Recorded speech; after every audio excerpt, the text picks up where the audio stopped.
they ain't no better. Perp on me, you can call me Chris Webber. Brand new whip with the brand new leather. And now I made plays, so they all look jealous. Oh my God, now they all look jealous. Brand new drip, hope they all got umbrellas. Y'all don't fit in, call them all Cinderellas. And I heard your last shit, dog, you can do better. You ain't got shit on me, homie, that's facts. I just bought a new crib, I buy another for the tax. We ain't in the same league, we ain't in the same brackets. I ain't made a joint yet, they already know it slaps. Now I need the dollars. Got a new girl and she look like Madonna. Found a new flow and it's hot like the sauna. Buying these stocks, I don't care about designer. Tryna play me, they ain't no better. Perp on me, you can call me Chris Webber. Brand new whip with the brand new leather. And now I made plays, so they all look jealous. Tryna play me, they ain't no better.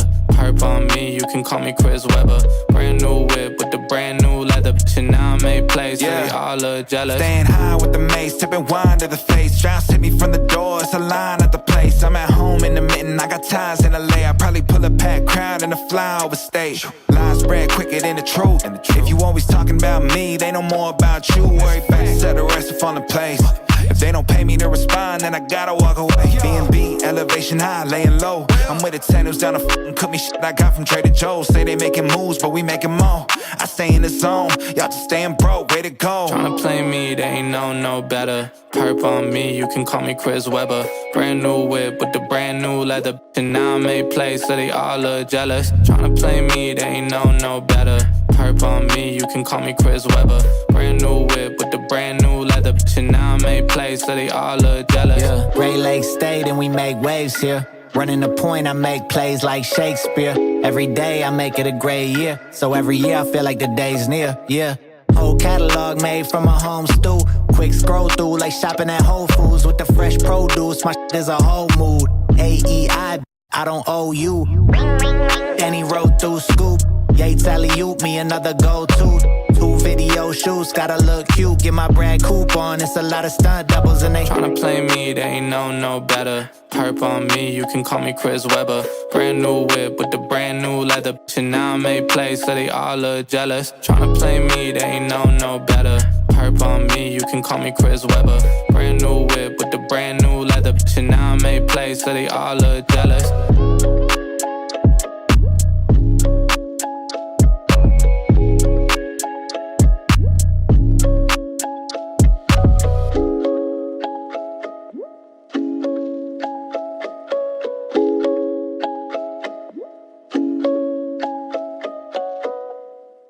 Hey, yo, Jay, can we get some ratchet one time? Look, I don't wanna talk. How you try and press the kid and really you was soft. All you know is capping, homie, you don't know the law. Pedal to the metal, you ain't catching me in park. I just hit the stop, I don't wanna speak. Talking all that good, so I just hit you with the please. Running up the score like Tyreek, I'm going deep. Watch me how I'm saucing, I be spreading it with ease. You gon' see the peace, you gon' see the flex when you hear these writtens. Trust me, you know the difference. I got a long ways to climb before you see a slippage. I see the process and the journey I'm supposed to be, but perplexed, cause I don't really see nobody close to me. Hopefully this ain't wasted and I know it ain't. You gotta take the time for seasoning to marinate. You need the patience and the pressure just to detonate. I'm trying to blow up and these heathens need to get it straight. Gifted with a vision and precision, I'm just trying to make it high key. Might be breaking free like I was Zion in some Nikes. Tucked at the crib, bro, you know just where to find me. Making beats and spitting crack verses pretty likely. Yeah, socks with the burst, boy, I ain't changed a bit. Normal guy till I die, you know what it is. You probably thought I'd give up now that I got some kids, but really now I got these arrows aiming at your ribs. I don't wanna talk. How you try and press the kid and really you was soft. All you know is capping, homie, you don't know the law. Pedal to the metal, you ain't catching me in park. I just hit the stop, I don't wanna speak. Talking all that good, so I just hit you with the plays. Running up the score like Tyreek, I'm going deep. Watch me how I'm saucing, I be spreading it with ease. You gon' see the peas. Hey, please be on the notice, these my motives. Bought my chicken and it's rotis. You parsimonious, you take it all cause you a locust. My focus is to grow this mission. A visionary, get a dictionary. We here off the rip and we ain't sharing, we just caring. Let me speak it to the manager. We damage her, no you ain't messing with an amateur. I'm ramming, the competition they ain't standing up. They fanning from left to right cause now they branded us. Now who that is? Mike Jones, they ain't want me now, they all on me. Got counterfeits trying to play me, I guess they thinking I'm Sony. These big head dummies showing up and out of of their character. Homie, you need a price, cause without it, the squad ain't hearing you. Top of that, we ain't fearing ya. We swinging for the fences with the sting of a left hook that connects with Sonny Liston. I'm dismissing any and all of the disrespect. Nonetheless, it ain't a threat, I'm just letting y'all know who's next. I don't wanna talk how you try and press the kid and really you was soft. All you know is capping, homie, you don't know the law. Pedal to the metal, you ain't catching me in park. I just hit the start, I don't wanna speak. Talking all that good, so I just hit you with the please. Running up the score like Tyreek, I'm going deep. Watch me how I'm saucing, I be spreading it with ease. You gon' see the peas, you gon' see the... Look what's next for me, Joe. I'm gonna get that second bell. Where the f is it? They should have had them 2 bells ready. Space shine for me. Yeah. Head up in the clouds, though they saying I look stressed. I've been feeling down, pray to God that I'm up next. Remember when she blew me off, that's why I can't text. Now she call me petty, but I swear I can't forget. This ain't a test. Now they saying that I ball like Jerry West. Coming back for what is mine, can't take no less. I said go and take a shot, so I need your best. And stop the threats, don't nobody's enemy. I don't got time, I'm not giving the energy. Too many people around me, I'm finicky. I do not mess with you, dog, you're not kidding me. You don't got way too close. I've been up at the top now, so they all wait for the landslide. I seen too many people that switched up, whose man's high. Through it all, I stay the same, I swear to God, I can't lie. Been down so damn low that I came up for my life. They talk way too much on the internet, it's not real life. I swear my fam waiting, I can't lose and I'm still right. Still right, I swear that I'm working them up till like midnight. It's real life, I got a time and I'm coming to get mine. In time, I cannot lose and I'm coming right inside. I'm in my, yeah.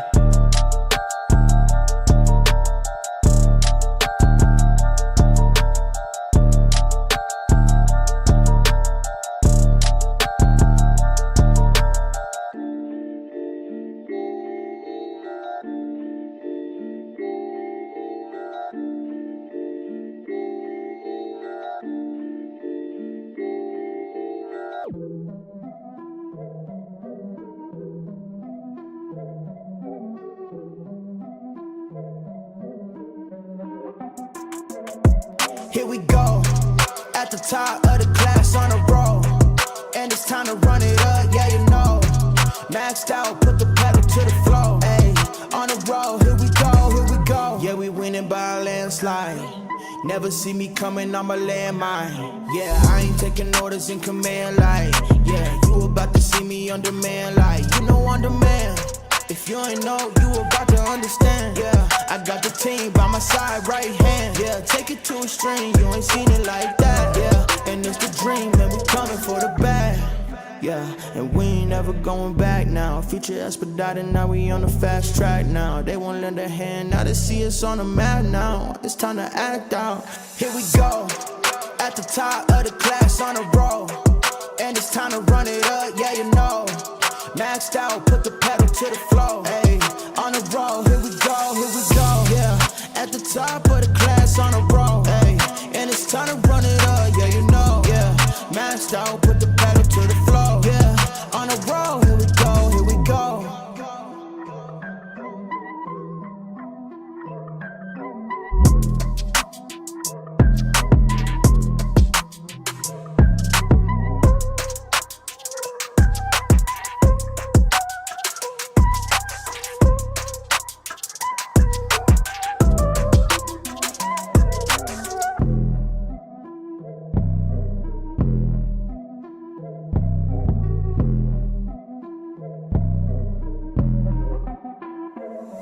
Here we go, at the top of the class on a roll.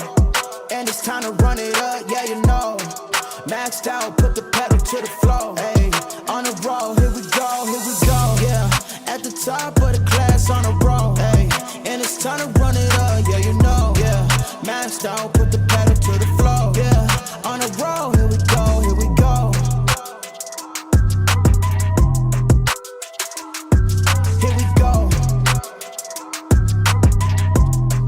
On the road, here we go.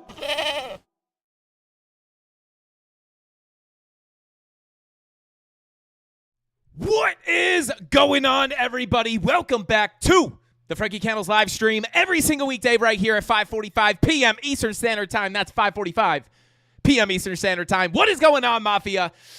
We got an amazing show for you tonight as Bitcoin is kind of ping-ponging sideways, guys, but we might have something on the charts that might be able to finally push us up out of this range. We're still in the same volume profile we've been looking at for quite some time, but we do have some liquidity sitting above. I want to take a look at that with you guys tonight. Can we make it up to the value area high? Can we potentially get a little bit of a short squeeze to the upside? I saw some of the Mafia in the chat talking about a short squeeze incoming. Can we see it happen? I'm going to break down everything on the charts, guys. We're going to take a look at Market Cipher B because we do, although it is a little bit chopped up, we do have some things that might be pointing to the upside. So we're going to cover the bullish case, the bearish case, and then I'll let you guys know how I'm personally profiting off this price action. So shout out to the CandleMafia. Thank you guys for tuning in. I appreciate every single one of you guys for spending your precious time here with your boy Frankie Candles and the CandleMafia. Shout out to Rob the Crypto Snob, Tyler Durden, Darren Does Things, Chemistry Bro, Crypto Anon, Crypto Billy. You guys know who the mods are. Show them some love in the chat. We got Creighton C in the chat. What is going on, bro? Welcome in. Short squeeze to 90K fake out. Shout out to Kirk. Kirk, are you in my brain, bro? Are you in my brain? We're going to be talking about 90K, guys. We do have some key levels above. Let's see. Shout out to Ozgun said, Frankie, do you believe in the death cross? I actually have a video about golden crosses and death crosses and kind of how I feel about them. So it's a little bit of an older video. Maybe I'll talk about that a little bit tonight. Dump imminent. Shout out to Lars. Yeah, let me know in the chat. What are you guys thinking? Bulls versus Bears right now. Are we going up? Are we going down? And I mean, like, what's the next big move going to be? Are we going to come take the lows? Are we going to come up and push up to some of our higher targets? But yeah, shout out to everybody in here. We got Elixir in the chat. We got Tony D said, hey, yo, chat wilding it tonight.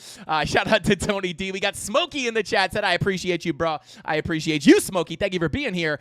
We got Ozgung. We got Edward Torres. What is going on? We got Kirk in the chat said LFG. Let's see. We got G65. What is going on, bro? Welcome in.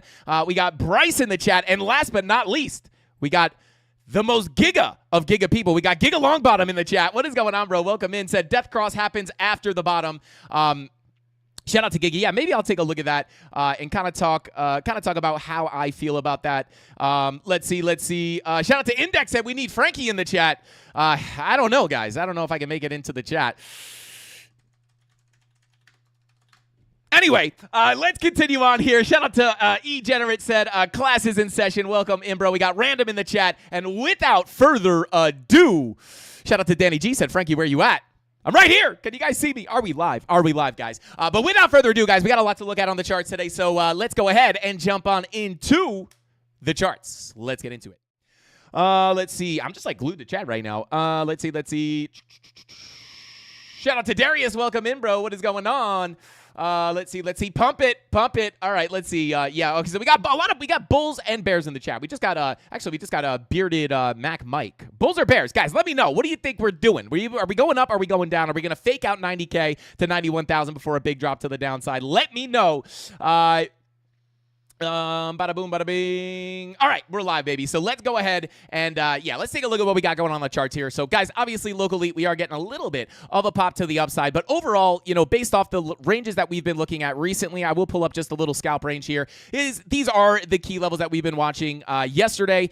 These are the same exact range. Obviously, we're kind of just wiggling sideways here. And to be quite honest with you guys, other than like the little scalps to the downside, back to the upside, my long position from yesterday, guys, as you know, we were looking in the premium Discord for a push into this golden pocket with some nice bullish divergences here on the 15-minute. We wound up pushing into that level, getting that set up to present itself, and we got that push into the value area low. And I actually did wind up entering that position on a retracement here because I was not at the charts when we got the actual confirmation, even though we were sitting there and waiting for that setup. But I did enter that trade. And we did wind up coming up a little bit into our volume profile, and then we just wound up getting rejected. But that did wind up playing out a little bit after the stream last night, which was nice because it was not looking too good as we were ending the stream here. Actually, literally got off the stream at about like 7:30-ish, and then right after we end the stream, of course, that long comes up in a profit. I actually did get stopped out of that trade, though, but it was nice to see that, we were looking for that continuation up. We did get it, and then we just got rejected out of the range again. But here we are, guys. Like, we're just looking at this local range. As we come down below the low, you look to get a move back into your volume profile, back back towards that POC, although that is really close to the bottom of the range. You look to come back into that volume profile. We lose it again. We get some more support. Now we're coming back up into this range. Are we going to be able to move our way up here to about $88,230 and potentially higher? You guys see the box marked off on the chart here. We have liquidity sitting above here. Not only here, we also have some local liquidity leading up to that value area high. Are we going to be able to see that move? Well, if we take a look at market cipher B, actually before we drop into that, I'm going to take a look at the higher time frames real quick with you guys. So obviously, grab this, put it in our scalp folder there. But if we take a look here, guys, obviously, we do have that daily VWAP on the way to the downside. Now, can we get some support on the zero line here and just get a bounce to the upside? Of course, but we do have to take this as it stands, which is that VWAP is coming to the zero line. In about 2 hours and 5 minutes, we will print another daily candle, and we will see a little bit more development on that VWAP. Are we going to get the red dot? Are we not going to get the red dot? We have to keep an eye on this, because if we do get the red dot, we could just potentially continue down here. And when we take a look at some of this 80-minute money flow and the 90-minute money flow, you guys can see we are generally trending to the downside. So unless we get some kind of a fake out here, I would be pretty cautious with that daily red dot incoming, with our 90-minute money flow coming out. This is a similar thing that we were looking at yesterday, but we never got the red dot, and we also never really got the money flow crossover, at least on the 90-minute. The 80-minute kind of faked out here. This is technically in the red, but that is going to be something I'm looking at. If we print that daily red dot and we see this money flow come into the red on the 80 and the 90-minute, we might be able to see a little bit more of a continuation to the downside. And then if we come up to these higher time frames, right, like really not too much to take away from this, right? We have our money flow in the red on the 2-day. It has been like this forever. Not quite, trying to come up here a little bit, but not quite crossing over into the red just yet. But I kind of want to talk about what I'm expecting here, guys, because, regardless of market cipher B, we do have some very, very key levels above. Obviously, we do have the scalp range that I just talked about, but we also do have our, where is it? Oh, I was like, where'd all my TA go? But yeah, we take a look at our current range here, guys. Obviously, we do have this larger range. I am still holding my long position from the low here, obviously, as we've been looking for this to get above our value area low, flip it to support, come into the POC. We had another long setup in the premium Discord from here, but we did wind up getting a bounce from that POC. And at this point, we are potentially anticipating a move into that value area high. This is the same thing that we've been looking at ever since we got that bounce on the POC. And, Bitcoin kind of just stalled out here and went sideways, but the next target to the upside is still going to be around 89 to about 90,000. We also have the 786 up here at about $91,000, which you guys know is also confluent with our upper volume profile, which is sitting right here, right? That macro value area low is in confluence with that 786 at about 91,000. But these are the next key levels, right? This is somewhat of a zone of resistance. I'm going to hide that upper range so we don't get over confused here. But at this point, as long as we remain inside this range, this is really the main these are the main levels that I'm looking at right now. It's really, really hard to say, are we going to be able to squeeze some of the liquidity up here, give us a push into that next key level of resistance where we could potentially look for some short positions, because as we deviate above that volume profile, guys, we could potentially look for shorts. And then if we get accepted back into the range, we could look to ride that back down to the POC and then back down to the value area low. However, depending on if we come up first or if we come down first is going to kind of change how I handle things, guys, because, these are, again, like the more significant key levels of support. Obviously, we have the scalp range that I just showed, but this is really like, I would kind of classify this as like, it was kind of nice here, but I would kind of classify it as a little bit of a lower probability trading environment, right? And that's why we're just looking at it for scalps, right? Shorts at the highs, back down to the POC, back down to the low, longs at the lows, back up to the high, shorts at the highs, back down to the low, deviate the low, come back in, try to come up to back into the range, and then you lose it again. This is where you're looking for longs, back into the range. Are we going to be able to squeeze back up there? But to be honest with you guys, I haven't even taken a long. I took the long yesterday, did wind up coming into profit. However, I did not take a new long down here. I'm waiting for this to kind of hash itself out. It's not that you can't trade this local range, but for me personally, I'm just waiting for the bigger move here because I am holding the long from much lower. I am also holding my short from up here. So if we do break down, I'm kind of covered on both sides. But other than that, right, these are just kind of the local scalp levels, right? The more significant levels, in my opinion, are going to be sitting within the major range. But if we don't look at those scalp ranges, right, like we're kind of just got to sit on our hands and just wait, and it's kind of boring. But we were able to catch some nice scalps up in the local range. But, target to the upside still remains the same. Value area high, $89,317, up to the 786 at about $91.37. Now, if we do go ahead and pull up, I want to pull up some liquidation heat maps, right? Because we do have some liquidity sitting above. And if this would just load up really quickly, there we go. Okay, so if we zoom in here, right, let me see, 88.6. Let me just see. Yeah, that comes in right here. So let me go ahead and kind of talk about this just a little bit, right? So if we pull up the liquidation heat maps here, you can see, like, we do have some liquidity starting here. If you look at a lower time frame, this actually does look a little bit more significant. Come on. There we go, right? So if you zoom in here, you can see we are tapping and do have some liquidity sitting above these highs. $87,836. 87,000, like pretty much just above these highs. We do have some liquidity sitting above, so that could potentially help us push into that value area high, and that would be really nice because, again, just based off the laws of the volume profile, guys, we look to go to the low, flip the low, hit the POC, look to go up to the high. More often than not, we will see those ranges fill in full. Although not guaranteed, it is very likely, and the fact that we do have a lot of liquidity sitting up here could be somewhat nice to see that push up. And I'll take a look at Market Cypher B in a second with you guys, but if we come back on over to the heat map, and this does bring you up to about 88.4, and then if we pull up the weekly time frame, come on, you can do it. There we go, right? We actually do have a more significant liquidity, like, sitting above the local liquidity, right? So if we squeeze through this, you can see this level starts at about 88.7 all the way up to about $90,000, right? So we kind of just mark that out, 88.7. Where we at? 88.7, right above these highs, into about $90,000. That brings us right into our key level of resistance. So this is kind of nice. We could use this as, you know, hey, if we come up, we push into the local liquidity, that could push us into the extra liquidity we have sitting above the current highs here, and then that could help us push into the next key level of resistance with the value area high and the 786 Fibonacci retracement. Now, if we do pull up there, guys, I will say it's going to be a little bit difficult because depending on what happens here, typically when we have liquidity like this, we could potentially look for sweeps of liquidity. Somebody actually said it in chat. We could potentially look for sweeps of liquidity and then look for a continuation back down into the range and then potentially come back down to the low of the range, right? And that we are going to be looking for short setups within this purple box here in the premium Discord, guys. We already have our setups locked and loaded, what we're looking for with confirmation. But you know, as of right now, right, just based off the laws of the volume profile, based on the fact that we do have liquidity above, if we continue up, if this, then that right now is if we continue up, I'm just going to wait for this same target that we've been looking at to get hit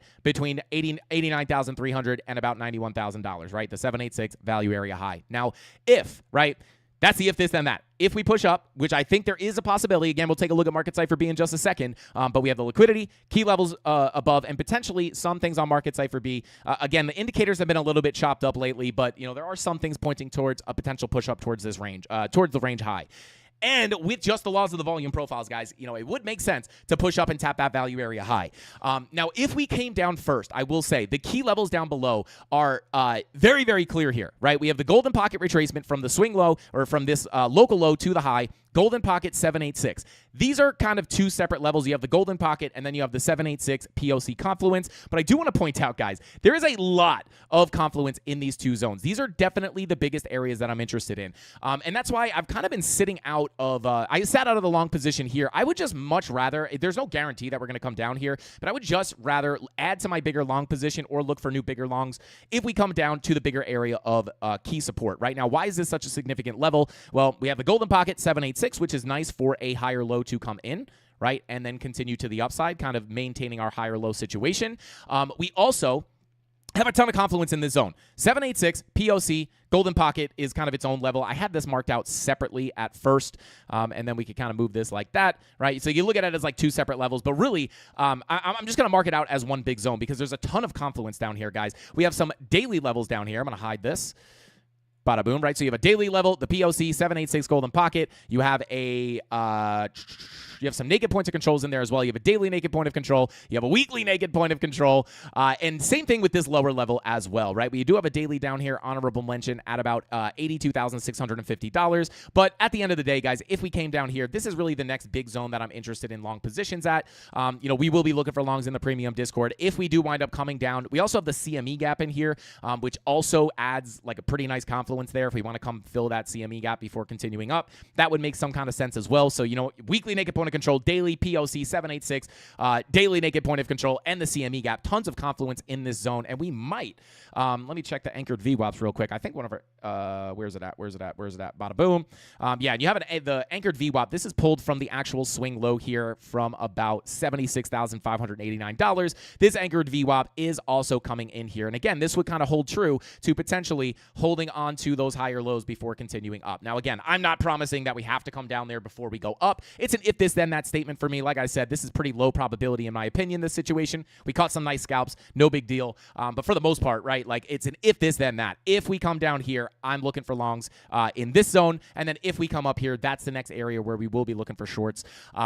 And I'm just sitting on my hands, right, waiting for the key levels. When it comes to trading, guys, you want to set your trap. It is a game of trapping, not a game of hunting, especially if you're new to trading. I know it could get a little bit, you sit on the chart. Every time you see a candle move, you're like, oh, my God, wait, am I missing something? Should I get into a trade? Oh, my God, right? But you really want to wait for the actual setups. And that's something that's really hard to learn as a beginner. Patience in trading is absolutely key. You don't just want to be, like, longing and shorting based off of, like, price action going up and down, right? You want to actually have a reason to look for a trade, and you want to have areas that have a high probability of a reaction. So for me personally, I don't, if we come up here, I am holding my long position, so I am in on that move, holding the long from the low. It would be amazing if we could see that hit, right? Although I'm not long from the local low, I'm just holding my long from lower here, and that would just be that full volume profile trade kind of playing out, right? But for the most part, right, I'm waiting for these levels. I'm waiting for these levels, right? Whatever one comes first, I will react off of that price action. But until then, I'm just kind of sitting on my hands. I'm holding the short. If we do come down, my short will continue to pay out. If not, I'll stop out in profit, and my long position will obviously continue to pay me out as well. So I'm kind of in a cushy position here with the trades, just waiting for the next thing to play out. And I will just kind of mention here, the reason I have these two support levels marked out separately is you have a daily naked point of control and the golden pocket sitting here, and then you kind of have that separate zone sitting down here at the 786 POC. Weekly naked point of control, daily horizontal level, right? So, you could look at them as two different zones, but me personally, I would say probably the more confluence with the CME gap is sitting down here at the lower zones. But just so you can get these on your chart, 85,280 is the first zone between 85,280 and 84,755. And then the second zone is sitting here between 84,344 or 84,343 and 83,557. But again, for me personally, I'm just kind of looking at this as all one zone because I have all these levels marked off on my chart so I can kind of see where the confluence is. But yeah, those are the levels that you want to be looking for. Now, there's no guarantee that you're just going to guaranteed bounce off those levels because there's confluence. But in my opinion, there's a much better chance of getting reactions, right, where you have multiple levels coming together with each other, giving you just a little bit more confidence in your trade. Now, if I came down there and didn't see any kind of confirmations, right, I would just sit it out and we'd probably melt through the levels. But yeah, that's pretty much what I'm looking at. Now, this next level down here, is just the value area low. This is also confluent with our golden pocket when pulled from the swing low to the swing high here. So that's kind of an honorable mention. It's the value area low. This is just generally where we like to look for longs, right? If we don't get the bounce off our first level, we lose the POC. We're probably going to be anticipating a move down to the value area low where we could then look at price as undervalued and potentially look for long positions back up to the high. Same thing down here, and the same kind of theory that we were looking at in the context of our scalp range as well, right? Just simple volume profile trading. Once you get accepted back into the range, you're going to be looking for that full fill. Hopefully, more often than not, you will see it happen. It's obviously not 100% guaranteed. But yeah, that's kind of what we're looking at here, guys. This local range, for what it's worth, if you are looking for the lower time frame trades, please be aware this is a previous volume profile. This is not pulled to current price action. You could pull it back to current price action if you please. But the one that I'm looking at is between about 86,975 and value area high at 88,221. But for the most part, like I said, I'm not as interested anymore. The trades were pretty nice here for the short position, and even this long down here was pretty nice, what we were looking at in the premium Discord. But as of right now, I'm just kind of sitting on my hands here. I'm kind of done with this range at this point, and just paying attention to the bigger levels. So there you go. Whoops, let me go ahead and yeah, so there you go. These are the next key levels. Hopefully, and let me check on Market Cypher B real quick here. 8 hour, I would say this, guys, 8 hour green dot potentially looking to print. This also looks like we might want to print a little bearish divergence on the 8 hour as well. And as you guys know, we do like to front run those bear divs. If we were to see that green dot print with our 30-minute money flow crossing over into the green, which is happening currently, that is an 8 hour, 30-minute bullish Market Cypher B 1/16th strategy, potentially setting up, right? And if we could get that, we also have a 4 hour green dot printing. This is not too shabby. We also have 15-minute money flow looking to creep into the green as well. So if we can get that 15-minute money flow to cross over into the green, that would indicate that the local trend might be able to continue to the upside. And then you can expect that 8 hour green dot and the 30-minute money flow crossover to kind of come in, swoop underneath that and assist that move up. So that would be the argument, and plus the liquidity that we have sitting above. That would be the argument for pushing up into our highs. But again, I'm kind of done trading this range, to be quite honest with you. I would rather, just let it play out to the bigger levels, to the downside or the upside, right? But yeah, I do think it's just that daily red dot. I just don't love that daily red dot. But we'll see what happens because, again, guys, like just what we kind of been looking at a lot recently. Let me go ahead and hide the naked points of controls. I'm going to come into chat in 1 second. I saw a couple super chats come in. I will look at them in a minute. But, overall, right, like from a higher time frame perspective, we've been looking for a potential bigger retracement to come in, right? So it would make sense to me to at least come up to this level, if not maybe a little bit higher, because we do have the higher time frame green dots. 5-day green dot had confirmed. 6-day green dot is still printing. And we also have our weekly green dot just so close to printing here. We got about 3 days and 2 hours to print that and potentially confirm it if it does wind up popping up. But if we are going to expect that continuation of the retracement, the green dot on the weekly with these higher time frame green dots and, some of this money flow, 12-hour money flow crossover into the green, 16-hour money flow crossover into the green. Take a look at the 1 hour. Pretty choppy. Lower time frames are still a bit choppy here on Market Cypher. But yeah, like 12-hour money flow, like this isn't horrible for a continuation to the upside. Could it fake out? Absolutely, right? You have to be careful of that. But let me just hide this stuff.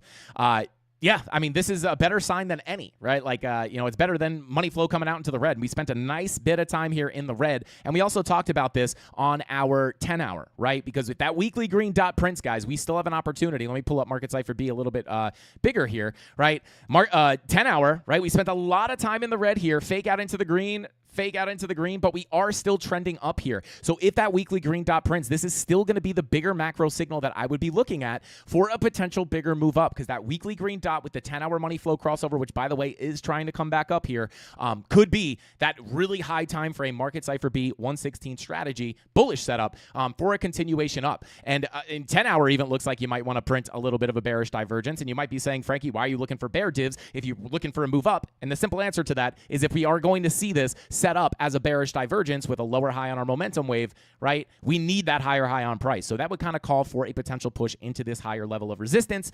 And then we can obviously assess the situation. Are there shorts to be had here? If there is, we will be looking for them in the premium Discord and taking them back to the downside. If not, we will hold on to the longs for a bigger move up.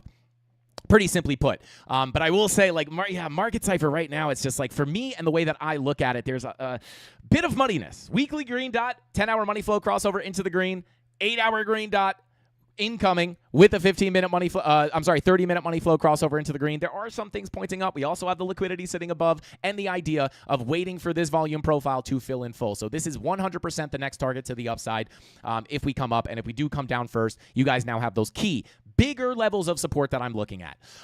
So yeah, there we go. Kind of clean, right? We just have if you're looking at this range, you are looking at what I'm looking at. Going to be hard for you to find all those key levels of confluence in here without knowing the exact levels that I have. But these are the zones that I'm looking at for potential bounces if we come down, and that big rejection zone if we come up. Now, don't forget, obviously, as I mentioned, with the upper range sitting above us, value area, I'll be honest, man, like this is going to be a bit of a difficult situation, because if we push up here, guys, it's like key resistance, right? Value area high, 786, and the value area low of our upper range here. A lot of resistance, right? So I will definitely be looking for shorts. But if we start pushing above this level, guys, it's going to be a bit difficult, because we can still look for the shorts, but we have to understand on the way back down, this is a key level of support, that value area low. Because if we start flipping this to support, we might get accepted into this upper range and potentially go for the bigger retracement into the macro golden pocket, which we've been looking at for weeks now, or maybe even months. I mean, ever since we came up here, ever since we made the high, or actually, no, ever since we made the low here in early March, right? So we've been looking at this for a long time. So if we flip that value area low, you have to understand that you might get accepted into the range and push up towards that POC. Doesn't mean you can't take shots at the shorts. And again, if we don't have confirmations, it's probably going to be more likely to get the move up, so we just won't take it. But, it is just a bit of a sticky situation, because it's like, hey, we're hitting key resistance, right? But if we wick above, it's like you catch the short position, you got to understand that you're coming into pretty key support. This zone is going to turn from key resistance to key support very quickly if we come back up into this range and pull back. So kind of a stick. I kind of hate when you have like, I wouldn't call this overlapping value because it's not really overlapping. They're just kind of right on top of each other. Makes it a little bit of a difficult situation, but we'll just assess the price action as we push into those zones.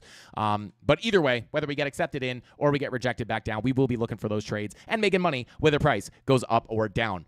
So that's pretty much what I'm looking at. Those are the key levels. Shout out to VW John said like 193 is mine. Sorry, I'm late. Shout out to VW John. We did get your late pass. No problemo. No detention for you. Smash that like button if you have not already. If you appreciate this free TA, this free in-depth TA with the key zones of support and resistance, smash that like button. It helps out the channel endlessly, more than you probably think. Put us in that YouTube algorithm. But let me go ahead and jump on here. Shout out to Cuz I Can Bump It, or Koozie Can, as I like to call him. Thank you for getting that membership, bro. Welcome back to the Mafia.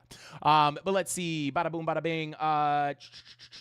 Shout out to Tales of Mystery. Thank you for the super chat, bro. He said, yo, Frank, can you check the fixed range profile from Monday drawn to today? Shout out to Tales of Mystery. Yes, I'll try to take a look at that. I'll take a look at that right now. Uncle Jesse, thank you for the super chat, bro. I appreciate you. Said real OGs have smashed that like button. The stream have liked the stream already. If you haven't yet, do it now. It's no question. It's an order that needs to be. What is it? It needs to be done. I don't know what that last word is. Shout out to Jesse. Let's go, baby. I appreciate you, bro. He is our like police guy. Show him some respect in the chat. But yeah, let's see. Shout out to Tales of Mystery. Can we check the range from Monday drawn to today? I'll try to take some more stuff off the chart here from Monday. Bada boom. All right, where are we at? Let me come down to a lower time frame. So we'll pull it from the start of Monday. Actually, you know what I'll do? I'll just do this. Come on. I believe this is set to weekly. Yeah. Okay, so this is the one that you're looking at. Pretty much. Yeah, almost. I guess I'll pull it a little bit more accurately. So from there to there. So yeah, I mean, this is very, very similar to if you just pull the range that we have. Where's mine pulled from? Let me see. Whoops. Yeah, this is like almost the exact same range. If you pull that current range to the current price, it does bring your value area high up here, which we just kind of front ran slightly.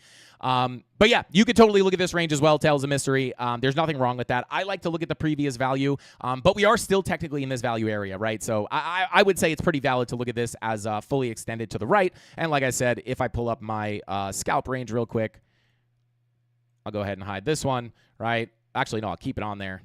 See how different it is. Pull it to the current price. Yeah, it's the exact same range as if you pull the one that we have on the chart here to the current price action, almost the same exact chart range that you were looking at. So yeah, you could definitely pull that to current price action. But again, like I said, I'm just looking at this as like consolidation. It's like, you know, is it a descending channel? Is it a bull pennant? Like, is it a symmetrical triangle? Like, what the heck is this thing? But I'm just kind of letting it play out in here. Like I said, I'm not really too interested in any trades in here other than a short that we're looking at. But yeah, I'm just kind of waiting for those bigger moves into the higher time frame levels and the more significant levels of resistance. And I'll be honest, guys, like other than, you know, at 89.3, right? To be quite honest, like we look at all our horizontal levels, we have no dailies, weeklies, or monthlies in there. We have no daily naked points of controls in there. We have no weekly naked points of controls. We have one right above the 786. So that's why I say this is definitely like the more significant. These are like the higher time frame levels, right? Like there's really nothing in here. Again, we could look for the trades, but I'm just kind of waiting to see what happens if we could come up to some of these higher time frame levels, but not a lot of confluence up there other than the fact that we have the upper range value area low. So it's like, yeah, I'll be honest, like nothing close to the confluence that we have down here and down here. There's a ton of levels in here. There's a ton of levels in here. There's not much up in here. So just not a lot of confluence. If we get the confirmations, like we will be looking for the short position. If we get stopped out, we get stopped out. It's the name of the game. You got to lose some trades if you're going to be in the game to win some. But yeah, that's kind of yeah, I mean, honestly, not saying it's the highest probability outcome, but I would probably prefer to come down here, load up on the longs, and then come up a bit more. I would prefer to see that, but again, sometimes the market doesn't give you what you prefer. So yeah, those are the key levels that I'm looking at. Very simply put, just keep in mind, much more confluence down here than there is up here, which could mean, right, if we do push up, right? Maybe we get a little sweep of liquidity, but there's not a lot up there. Maybe we want to come up a little bit higher into that upper range. But we'll assess that price action, guys. If we get that, we are going to be we'll keep you guys updated, obviously, here on the live stream or market updates if it happens not during our stream time. Let's see. Let me pull up chat here. Yo, shout out to Gen Z. Said, Lasers, I love Hopium. Thank you. Shout out to Lasers. Said, Cosmos is going to save ETH. Keep watching. Shout out to Lasers. I hope so. Hopefully ETH comes back to life here. We are going to take a look at the altcoins, guys. I'm going to jump into ETH, XRP, and Solana right now, and then we will take some requests. Or maybe I'll kind of freestyle some of them. I'm going to do a little bit of try to do a little bit of a shorter stream today. Anyway, greetings from Frankfurt. Shout out to Nils. I appreciate you for being here all the way from Frankfurt. I appreciate you. And Frankfurt is almost my name. Some people call me Frankfurt. I'm kidding. Nobody calls me that. But anyway, let's see. Alt F4, what is going on, bro? Welcome in. We got Cyrus in the chat, said Rising Wedge and Head and Shoulders going down. Shout out to Cyrus. Let's see. I assume you're looking at a lower time frame potentially. But yeah, maybe. I would say, let's take a look at the 4-hour again. Green dot. Printing. Yeah, I mean, I'm just not going to take low probability trades, to be honest with you guys. Like I said, it's an if this, then that for me. Up here, looking for shorts. Coming down first, looking for the longs. That does not mean too long when we come down here. It's not like, oh my God, we hit the level, it's long, right? You could. That'd be pretty much gambling, though. But you do need some, although this is a high confluent area of support, you still need some kind of confirmations, guys. And another thing I will point out is we do actually have a significant bit of liquidity down below there as well. So like I said, like my preference really would be, again, I'm not saying it's more likely, but my preference would be to come down here, maybe even go for that 786, go test that CME gap, sweep out some of the liquidity, and then get the next bigger move up. I would love this to be the case. This would be beautiful. I would love that because then I would have an opportunity to add to my long position. And yeah, that would be really nice. And this would be in line, right, with the higher time frame money flow, like even here on the 8-hour, right? Like regardless of the noise that happens, like with this higher time frame money flow starting to creep to the upside, this would indicate that the overall trend will continue up, right? So it would be nice to just kind of continue that overall trend. I'm not saying we're definitely going up to whatever that is, 120K, but it would be nice to see that weekly green dot print come down, add to the long, and just get that bigger move to play out. It almost just seems too perfect, though, with all the confluence and the liquidity and the CME gap. It just seems a little bit too predictable, in my opinion, but I would love to see it. If it does happen, you bet your bottom dollar we're looking for longs and adding to that long position. So, yeah, it really depends. Like, if we could get that 8-hour green dot now, maybe we come up first. But if we don't, I would look to come down first. But, again, it's going to be a patience game for me. I'm not interested in this area because I'm already long from lower, right? I don't want to take a low probability trade in here. I already took one yesterday that wound up coming into profit and stopping out. So, I'm just going to kind of sit on my hands and wait for the higher probability situations. Let's see. Yo, shout out to Jesse. Said, Frankie has promised me a 24-hour stream. Shout out to Jesse. We're going for 24 hours tonight, baby. Let's go.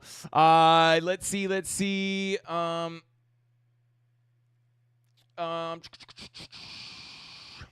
Trump chart says dump Bigley on April 2nd, Liberation Day, and then pump Bigley too. Hey, shout out to Eugene Sky. Maybe. We'll see. Maybe we'll take a look at the Trump chart today. Sounds like a Frankie After Dark stream. Yo, shout out to Hollywood. Let's go. Yo, shout out to Chris Mella said, Frankie, you got me so pregnant. You got me so pregnant, Frankie. Shout out to Chris Amella. That'd be crazy. I can promise you. That ain't my baby. But anyway, shout out to Clay the Great. Thank you for being here, bro, and thank you for the super chat. I appreciate you. 8-week bear div on Market Cypher B. We haven't had a 70% drop. Any concerns with that? We haven't had our 70% drop. Shout out to Clay the Great. What exactly? If you could clear up exactly what you mean, you don't have to send another super chat, obviously. But if you could clear up exactly what you mean by a 70, we haven't had our 70% drop. Yeah, I'm not 100% sure exactly what you mean by that. Any concerns with the 8-week bear div? I mean, listen, we have the weekly. If that 8-week bear div is going to play out, I think you're probably more likely to see the. Let's actually pull it up here. I don't even have the 8-week here.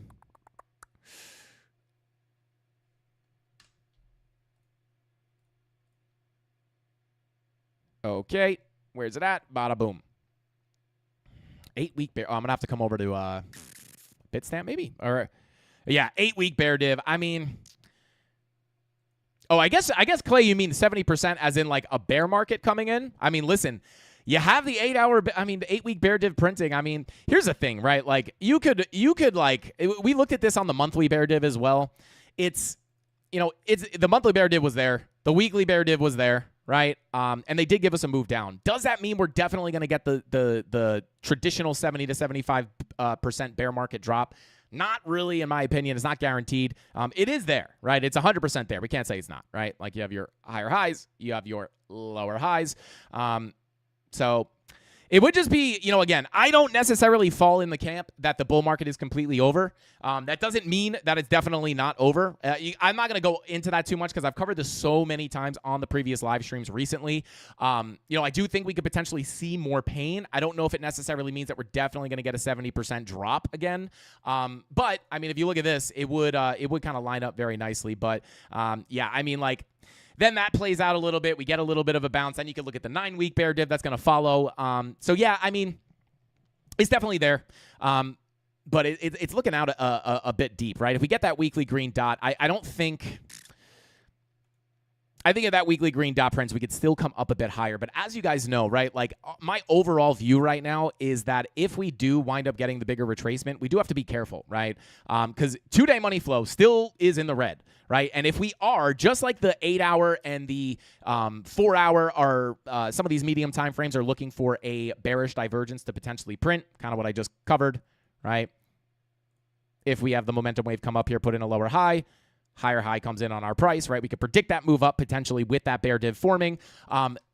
Similar to that on the 2-day, right? We have the 2-day money flow coming out, VWAP rolling over. If this is the high, right, could look to come break the lows, right? Because if you're going to look for a 2-day bull div, right, it might kind of form like that. But again, I don't really fall. If the bear market is here, right, if this is the bear market and we are never going above 110K, or at least, not soon, if we're not going to go, if the cycle is over and this is it, the top is in, right, I would be looking. Here's some key levels that we're looking at, guys. Like, we're kind of already at one. Full golden pocket retracement, $97,000. All eyes on this level if we get the bigger retracement. If that weekly green dot continues us up into this zone, all eyes on this level. Because if we have bearish confirmations into this POC / golden pocket retracement, we also have a plethora of resistance up here. If we do get that money flow to continue into the red on the 2-day, maybe your weekly red dot is printing with money flow coming out. We see high time frame money flow coming out at that point. What is this? This is a high probability area to potentially put in a lower high and then continue the bigger macro downtrend, right? So in my opinion, the weekly green dot could still continue the retracement to the upside, and then if we push into the golden pocket 786 with bearish confirmations on the higher time frames, we could potentially spot that sign for a lower high on the higher time frames to break structure to the downside, potentially coming back down, to our key levels of support down between $72,000 and $70,000 and potentially lower, right, if the top is in. Now, as I've said many times before, there is no guarantee that we're going to get a move all the way into the full Fibonacci retracement, right? So the next one I would look at is pulled from this lower high to the low here, right? This one sits at about $91,000, which again, just to clean up the chart here, is confluent with our upper range value area low, right? So we have a lot of big resistance here. Now, is it guaranteed that we're going to come back up here as well? Not necessarily, right? Hopefully, if we get that green dot on the weekly, we can. But, $91,000 leading up into like $97,000, these are going to be huge areas to potentially look for macro lower highs. If you think the bear market is in and 110K is the top, right? These are the areas to look for those bigger rejections. And then honorable mention, right? If we pull it from the last little swing low that we had here, we are tapping one of those levels right now, which is the key level of resistance that we're pretty much hitting, right? Golden pocket 786. We already tapped that golden pocket. I am short from here, right? And then if we break above and come into the 786, it brings us into that, big level of resistance that we just went over, right? $91,000, value area low, 786, etc. Right? So technically, right, if you didn't want to go for any of those other retracements, right? Let's say the green dot gets rejected on the weekly and we just come down. This is technically an area. These are like big zones of resistance. Where we're at now, 91,000, and then 96 to 97,000, another huge, huge, huge level.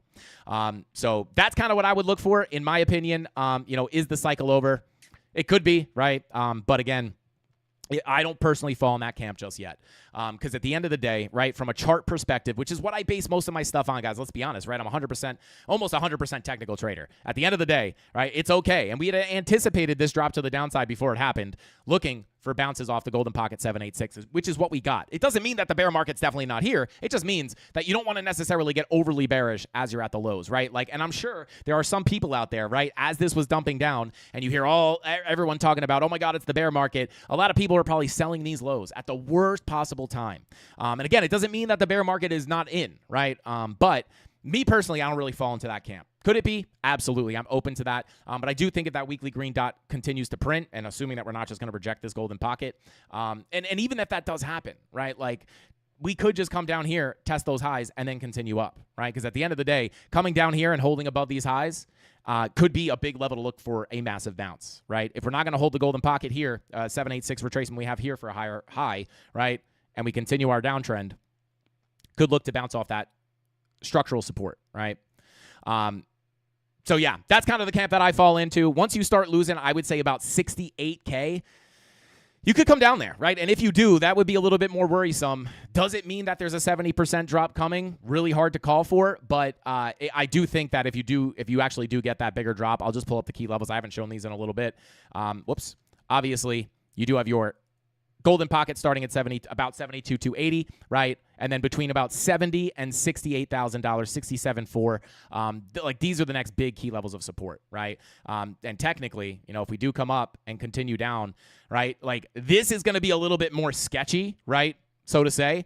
But at the end of the day, this golden pocket POC value area high could be a big area to test. You're testing structural support. You're testing a macro golden pocket pulled from the swing low to the swing high. You're testing the POC of the previous range. Sometimes price likes to go test that before ripping to the upside. And, you know, again, for people who may have bought at the top, it's a really sticky situation to be in, right? Because, you know, you don't want to hold down for a 40% move. I get it, right? This is crypto, though. We have to be ready for this stuff. But at the end of the day, like, you know, we could potentially see that pullback 38%. Put in a higher low and then send it to the upside. Again, this has a lot to do with many other things. We have to see what they do with the interest rates, etc. So we have to kind of assess the situation as things come to be, right? But at the end of the day, right, like holding these highs is going to be very important, and we haven't even come down and tested them yet. But I would say, right, as I've been saying for, you know, ever since we were looking for this drop to the downside, you know, once we start losing this 786, this is where it's like not just instant bear market, but like I really hope we don't have to break this and come play on these levels, because it's going to be a really sticky situation, to be fair, right? Because you come on down here and it's like, oh my God, do you long this? Are you buying that dip? Because if you don't hold that level, you're going to get rejected into this range, and you're headed down, in my opinion, to about 62,155 all the way down to about 59,541. And at that point, that's where, you know, you start losing that. There's a lot of liquidity down here. It could play out a million different ways. But yeah, 8-week bear div, it's the same thing as the monthly bear div. Like it could continue to give us some pain. But again, at the end of the day, more pain might just be what we need to start cutting rates and then start to send things to the upside. So yeah, that's kind of where I fall on the higher time frames. Let's see. Shout out to Midwest says, funny how people are so bearish at support. Smart money is accumulating at these levels. Yeah, absolutely. Shout out to Midwest. And that's what I try to do every time we come on here. And I really what I try to do, guys, is I try to get people prepared for the move before it happens, right? Like when we were wiggling around up here, we had our daily money flow coming to the downside. We also had a lot of other signs on the chart that we could potentially continue a move down, a big move down. We had not seen a really significant correction in the bull market yet, and we also had a lot of liquidity. This was another thing we were looking at here. Fast moves up oftentimes lead to fast moves down. We had a huge volume gap in here. We had a lot of liquidity below, so we knew with the money flow coming out, we anticipate the downtrend to continue, right? Which is exactly what we saw. Lower highs, lower lows, right? Continuing that overall downtrend. And we knew once we broke this range low that all the liquidity down here would likely cause a fast drop down. And we were looking at that. I said this a lot in our Bitcoin 2025 prediction video when I think it was like right here we were making that video talking about how we had a ton of liquidity below and a huge volume gap, and we could potentially anticipate a drop into the low 80s and potentially lower, right? Where we looked at a golden pocket 786 retracement. The 786 is right there. The golden pocket was right here, right? So hopefully by me making these videos, coming on the live stream and talking about the possibility of these things happening, no one wants to hear this. Everybody hates when I talk about those levels, but then when it happens, it's not as much of a shock, right? When we look for that drop down, we are looking for longs down here, and we even talk about how the sentiment is going to be very bearish if that happens. And we come down here, everyone calls for the bear market, and try to be as explicit as possible as like we are looking for longs at these zones, right? And we caught a nice long here, and then we almost front ran that 786, but also looking for a bounce on that golden pocket, just this fib retracement in general. So you don't want to get bearish at support, right? It doesn't mean that the bear market's not here and it can't continue lower. It just means like this is not the time, right? Like if you're already, most people feel bearish on the dumps, right? But that is usually the worst time to sell, right? Because you're going to get at least some kind of a retracement. And why would you sell your bag at the bottom when you can at least try to sell on the way up? The problem with that is the way psychology works is you get really scared here. And even if you're like, I'm going to hold for a retracement, once you start retracing,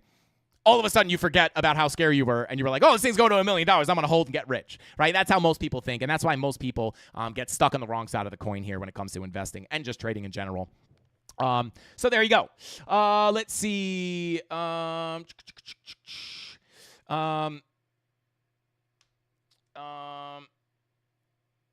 Is Michael Saylor smart money because he only buys the top? Shout out to CJ. Yeah, I don't think he really cares. He's just like, he is playing the super, super long game.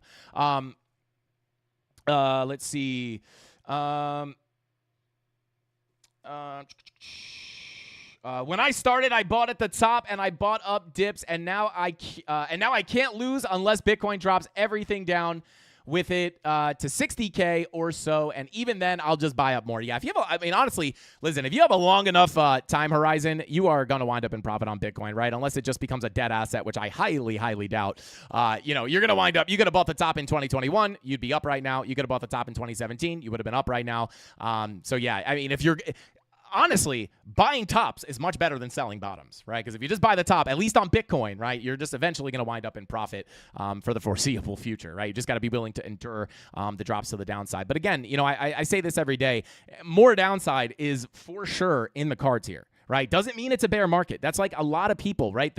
We have a very knee-jerk reaction in this market, right? Crypto is very like, oh my God, red candles, bear market. Oh my God, green candles. It's never going to come back down, right? And if you could just kind of understand that and get your head around, not being like that, it'll take you really far, right? So again, with the 2-day money flow, the bearish, and again, the 8-week bear dev, who asked that? Was it Al Jr.? So yeah, that could potentially continue us down, but at the end of the day, I don't know if that guarantees that we're going to see a full bear market. Was it Al? Oh no, it was Clay the Great. So yeah, we could potentially, especially off that 2-day money flow, if we're just looking at this on the 2-day with the money flow coming out, if this money flow stays in the red and we reject here, right? Like that would make us look for what? A continuation of the overall trend to the downside, right? This would mean lower highs and lower lows until proven otherwise. But that does not confirm a bear market, in my opinion. But again, I'm not someone who's saying like it's hard, right? Because it also doesn't confirm that the bear market is not in. And that's why like trying to time the tops and the bottoms are very, very hard. And the reason why there is so much pain in this market right now, in my opinion, is because obviously altcoins are absolutely wrecked. But the other thing is too, a lot of people that got into the market got into Bitcoin up here, which is arguably, at least up until now, the worst time to get in, right? It's like no one wants Bitcoin when it's going down, right? Nobody wants it here, but that is the best time to buy, right? Most people, or not most people, I would say, but like a lot of new retail came in up here, right? So they are like absolutely feeling the pain, especially a lot of that retail didn't even buy Bitcoin, which is performing holding up much better than altcoins. A lot of them just jump into the altcoins because they're just like, let me go to the altcoin casino and get rich overnight, right? Or try. And that's where all the pain is coming from. So, when you start talking about the possibility of coming lower and it not being over, it's much harder to feel that if you bought up here. You're like, no way, dude. If we don't go back up from here, how is that not a bear market? Well, when you take a look at it from a perspective of someone who was buying in the bear market, right? Like you're just looking at this as like come up to a high time frame, right? Like come up to the monthly, right? Like this would be, right? We are in an uptrend. Even if we come down here and bounce, we are still in a massive uptrend, right? So it's okay to come down here. We just don't want to get stuck in this price action because that's kind of what could hammer you lower. I would say once you start losing about 67,000 to 65,000, like that's really a bad sign. You want a quick reaction off that level. So if it happens on some crazy bearish news, right? And we get like crazy liquidation wicks. You would definitely, if we do come back down there, you really want to start, snapping out of that place, right? So yeah. But yeah, it's could it be a bear market? Sure, right? But I don't personally fall in that camp. I can only say how I handle things. So yeah, I don't necessarily think it's a bear market. But that doesn't mean that we can't continue down, right? The second this happens, people are going to be like, what the heck? I thought it wasn't the bear market. And like, I still will be like, I don't know. Like, I'm not getting overly bearish down here, right? But yeah, I'm coming from a different perspective though, right? Like, I did not buy the top. I bought all the way down here. So it's a little bit more relaxing for those people. But I know a lot of people are in this situation, so I try to make it as clear as possible. It is possible to go down again, continue this like local trend to the downside without going into a full-blown bear market, right? And like, I could try to compare this to something like 2021, right? It's like, oh my God, high, low, lower high, lower low, lower high, lower low, oh, lower high, lower low. Oh my God, this is a massive downtrend. How is this not a bear market? And it's like, look what happened, right? We got the bounce. We go up to the high. This was a 55% dump, 56% almost, right? And not a lot of people were expecting that, right? So chances are the most obvious thing is not going to happen, right? It's going to be like the least likely outcome. There's like a saying for this, like the least likely outcome is the most likely, something like that. And I do think that's probably going to be the case. It's going to be hard to just call. If we knew that, hey, we're definitely bottomed out here, it would be so easy to just become a bazillionaire, right? But the real key to making money in this market is managing your positions, whether you're in day trades, scalp trades, swing trades, or long-term investments. You have to be able to manage those positions. Pay yourself when you're in the green. I didn't take a lot, but I did take a small portion of profit here on Bitcoin. Very small, right? This was my first target for the bull market, right? Second target is sitting closer to between about 120 and 137K. I will be locking in a lot more profits at those levels. And when we're at those levels, everybody will be calling for $500,000 to come in. I hope it goes to 500K, and I wish everybody who holds for that move, because trust me, they're going to be calling for it. I've been here a few cycles now, and it happens every single time. Last cycle, it was 100K. It's always the bulls are always going to be waiting for higher, and the bears are always going to be waiting for lower, and they get wrecked on both sides. These bulls wanted 100K. They didn't get it. They got wrecked. The bears down here wanted 8K, 3K. They never got it. They got wrecked. Bulls and bears both get wrecked in those situations. So the key is to take profit along the way, right? It's very hard to say to yourself, like, I'm going to take some profit on here, right? But what if it goes higher? It doesn't matter if it goes higher, right? You have to lock in profits, wait for another target, take some profits, dollar cost average out, just like you should be dollar cost averaging in. That is the best, in my opinion, the best way to make money on your long-term investments. Dollar cost average in, dollar cost average out. And I have done that, taking small profits here. Next target between 120 and 137K. I'm going to take a much bigger percentage of profits. And then if we rip up to 150, maybe even 200K, right? We do have the most bullish target at $209,000, but I am not sitting on my Bitcoin bag until we hit that, right? I will be taking profits along the way. Let's see. Shout out to Simon said, holy F, how did you draw and slap those arrows so fast? I don't know. I don't know exactly which one you're talking about, but we're quick over here on the Frankie Handles YouTube channel, guys. You gotta be fast in this market. But shout out to you, bro. Shout out to Simon. Let's see. Shout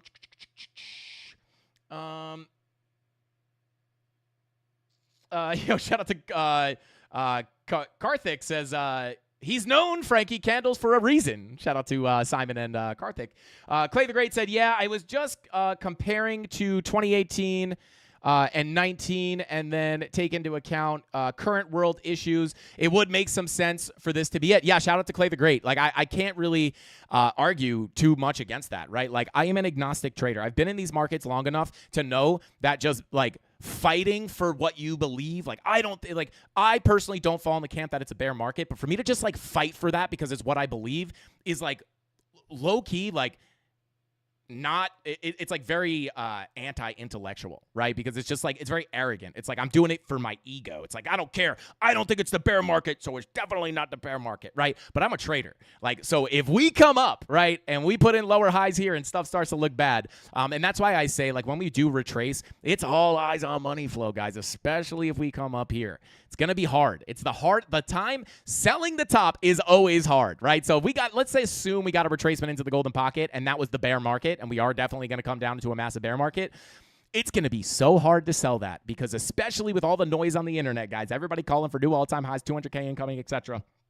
Me personally, like if I see bearish signals here that I don't like, I might take some more profit on my Bitcoin, right? If I think it looks bad, I might take some more profit there. And maybe I'm wrong, right? It's okay. We have to understand, right? As traders, as technical analysts, anybody that you look at, me, any human being, no one out there is this all-knowing person. It's really, there's just no one that you can look at in the world that's just going to know exactly what's going to happen. So, at the end of the day, you have to like make a decision and stick by it, right? Like, let's say I do take some more profit up here and we're wrong, right? The charts faked us out and Bitcoin continues up into massive higher prices. And it's like, okay, cool. You feel some pain, but you have to protect yourself because for all you know, that might have not been the case and you might have gone into a bear market. So you have to lock in profits when you have them for sure. And that's the difficult thing. Everybody just wants to buy the bottom, sell the top. But trust me, I've been here long enough to know that it is simply not that easy. And I will say this, anytime I've bought a bottom or sold a top, I felt like a complete moron. I say this all the time, right? When I was buying the bottom of this bear market, I didn't bottom tick my whole bag down here. I dollar cost averaged in right after this drop to the downside. I started buying, right? People might say, look, why were you buying when it was going up? Because we don't know where the bottom is, right? This could have been the bottom and we could have continued up. And then in hindsight, this is what it looked like I bought the bottom, right? So I just dollar cost average in, buy a little bit, and then we come down, we buy a little bit. Maybe if you get a big dump, you can do a little bit of a weighted dollar cost average where you dump a little bit more in on a big dump, right? Maybe you just start to take little slices. Maybe you start to buy a little bit on the first big dump. And then as you continue down, you can kind of weight it out, right? And start making your bags heavier, dumping heavier bags in on the way down. But I just dollar cost average in through here, right? And just like that, I would recommend dollar cost averaging out. It's honestly the best strategy for most people, right? If you can't sit at a chart all day, if you have a full-time job, if you have a family, like if you can't sit at the charts all day, it can be very difficult, right? But for me, I'm obviously in a different situation. I'm on the charts all day long. So it's a little bit different for me. But yeah, I mean, we'll see what happens. I can't say that like it's definitely not the bear market for sure. I could say I don't fall in that camp. But again, I could be wrong. Like we've been wrong before. We will be wrong again. We're right way more than we're wrong. But there's no way we can know for 100%, obviously. So yeah, let's see. Shout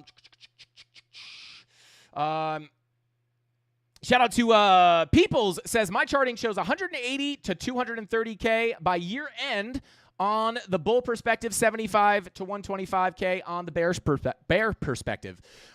Yeah, I mean, listen, if you guys want to know kind of my overall targets for Bitcoin, right? I've covered this in my Bitcoin 2025 prediction video. I think all those targets are in there.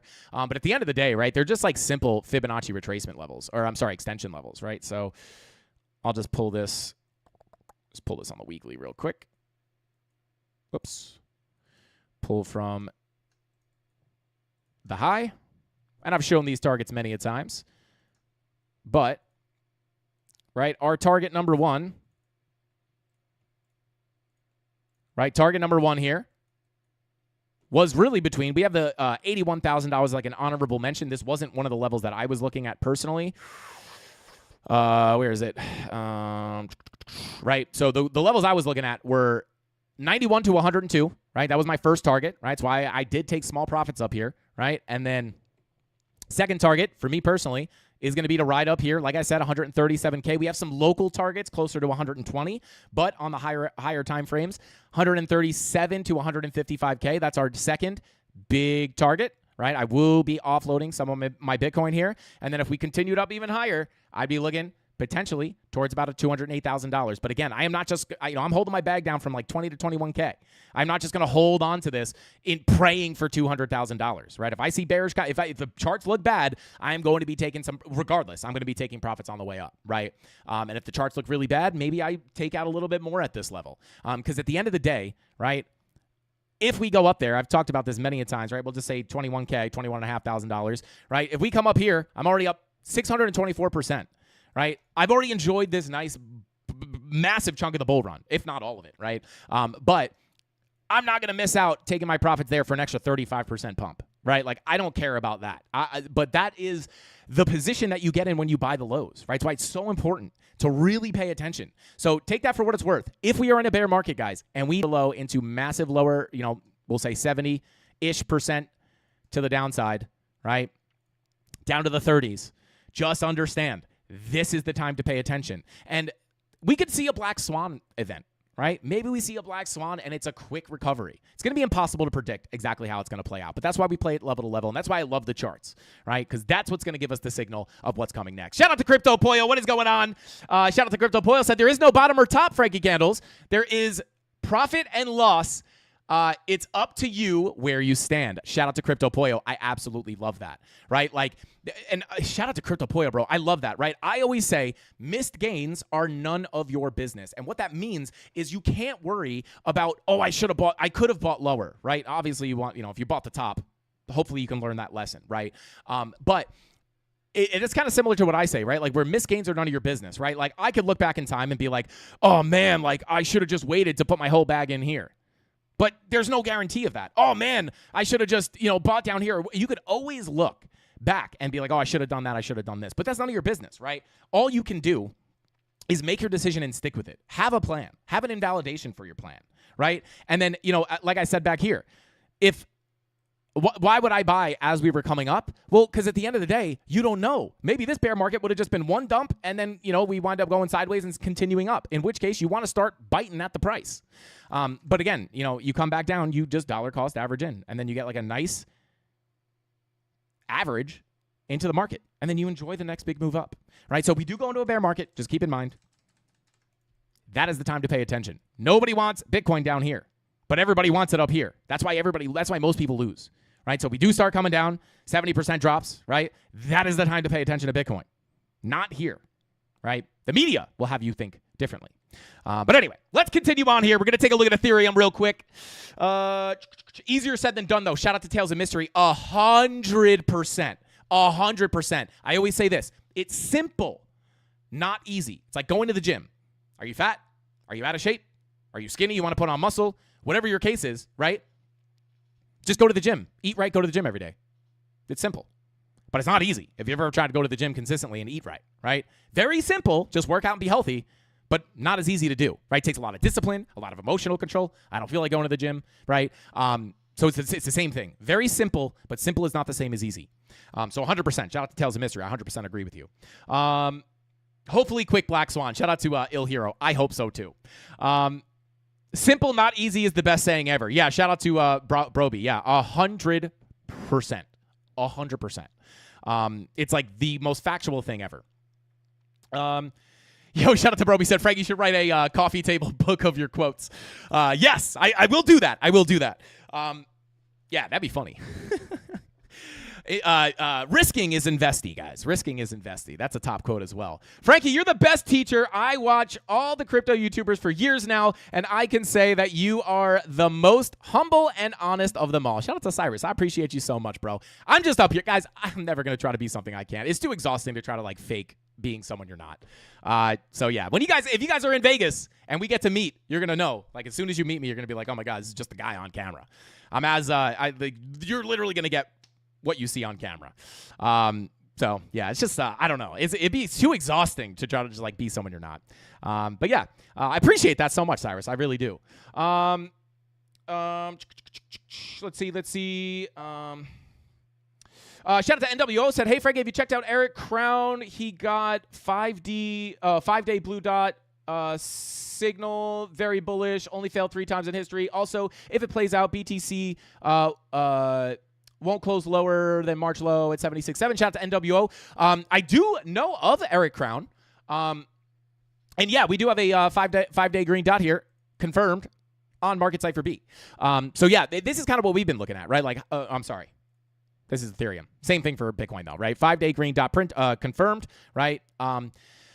This is kind of why, right? We are open to the idea of a bigger retracement to come in here. Now, when it comes to money flow, hopefully this money flow can fake out in a big way where we could just continue into all-time highs. But I would say this green dot is obviously, I think you know this probably, NWO, but it's not a guarantee that it's just bull run. But it is confirmed, right? And it all started with the lower daily time frames, right? With the 3-day green dot, we even had the 2-day green dot with the 2-day bullish divergence. So what we were looking at, for a bounce here was not only, let me come back over here, right? Not only were we looking for a bounce based off the fact that we have the 2-day and the daily bullish divergences, right? Lower lows, higher lows. It's a little bit more visible on the daily, so I'll just look at that for that sake. But yeah, you have the daily bullish divergence forming at the low, and not only that, right? But like we had been anticipating the drop down into this Fibonacci retracement. This is a potential opportunity to put in a higher low. And again, we're a little bit stuck here, right? Because this could be a higher low, but it also could be a lower high too, because we have a lot of fib levels that were coming into here. But we knew liquidity below, big drop probably incoming, right? To take out that liquidity into our area, which would be key support. We had the bull div right down here on the daily forming at the low. That's why we were looking for longs here in the premium Discord from the low. But I would say 5-day green dot is nice, right? Because after you see that daily bull div, right, indicating that you're probably going to get a retracement, right? 2-day bull div prints. Then you come up to the 3-day and you're like, okay, now we're starting to push up. 3-day green dots printing, right? Boom, we continue to the upside. Now we have a 4-day green dot printing. We're continuing up, right? And then the 5-day green dot prints. And then we're continuing up, right? And then we have the 6-day and the weekly printing, or the 6 days printing and the weekly is about to print right now.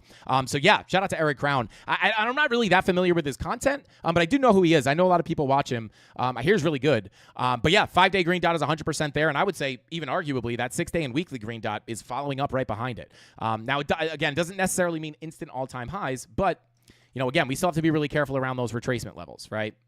That I talked about earlier. If you scrub back to the beginning of the stream, I go over them in detail. But yeah, 5-day green dot is there. I see it as well. So shout out to Eric Crown. Let's see. All right, so let's go ahead and take a quick look at Ethereum, or Erythrium, as your grandmother might call it. Where's my... There it is. Bada boom, right? So I'll be honest, guys. I'm not going to spend a ton of time here on the altcoins just because, shout out to Dan. I front ran you on that. Let's go. But yeah, we're just still kind of bing-bonging around here, right? Like we're just still in the same spot. Not really a high probability trading. It's so funny, right? Like when we're in an area where like we're looking for a bounce or a rejection, or more likely a bounce, right? It's like people don't care, right? Or maybe they care, but they just want to know how low it can go. But like now it's just like when it's a low probability trade, like the longs here were to be had down here, they were to be had down here. And I'm not saying that you can't bounce from here, but as far as like a sound long setup or short setup, I'm letting this chop around, right? But very simply put, right, golden pocket 786 is the key zone of support I would be watching. If we continue down, very similar to Bitcoin, right, that we looked at over here on the current range.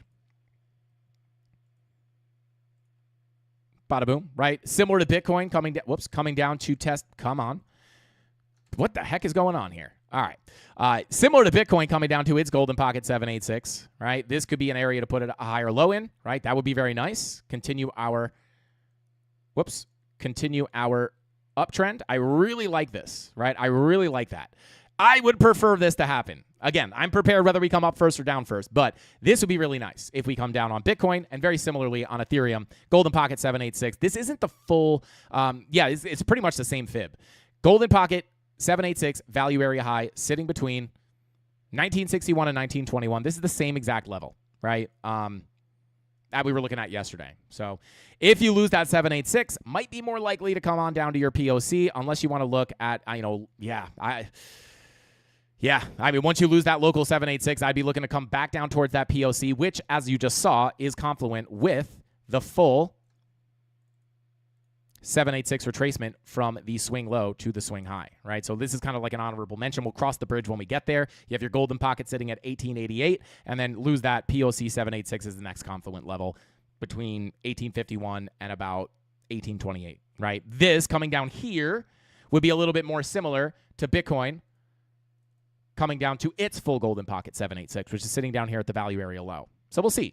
We'll see what happens. But for the most part, like, I'm not trading this. I would be waiting to come down into another key level of support. I'm going to take this off the chart for now because we'll cross that bridge when we get there. But next key level of support, obviously the value area high, and then you do have that confluence with the 786 and the golden pocket. And you also do have a nice daily level here as well, right? So like now we're just starting to stack some confluence here. Daily, horizontal, right? Do we have any other levels there? No weekly. Let's see if we have a naked point, any naked points of controls.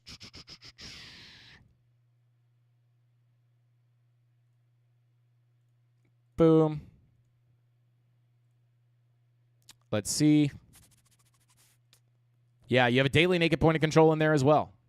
Right here.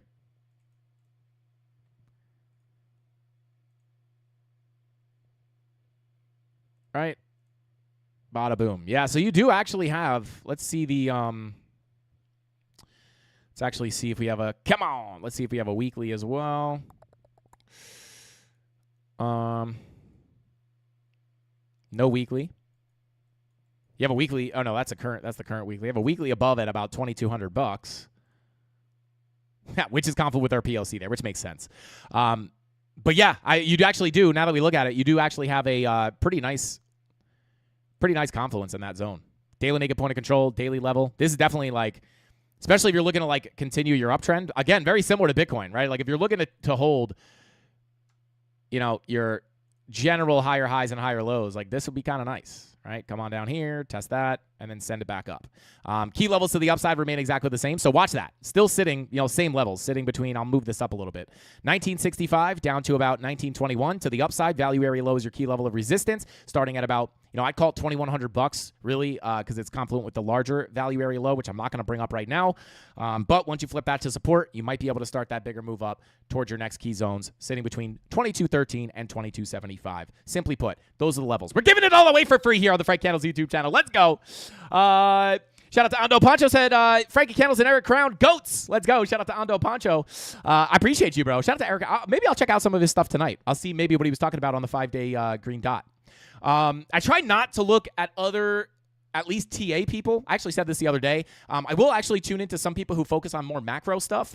But other than that, like I try not to look at too many like analysts if they focus on TA, just because I don't like it to interfere with my personal thesis, right? Like if I feel a certain way based off my analysis, not my feeling, right? But if I feel a certain way based off my actual analysis and I'm wrong, I want to be wrong because I was wrong. I don't want to like do analysis and then like have someone else's kind of thesis get into my head and I change. I'm like, actually, maybe I should think that, right? And then what I thought originally plays out and I wind up losing a trade or, you know, not buying or not selling or whatever based off of what someone else said. It's so much worse for me. I'd rather be wrong because of me. I just like taking full blame for everything because it puts control into my hands, right?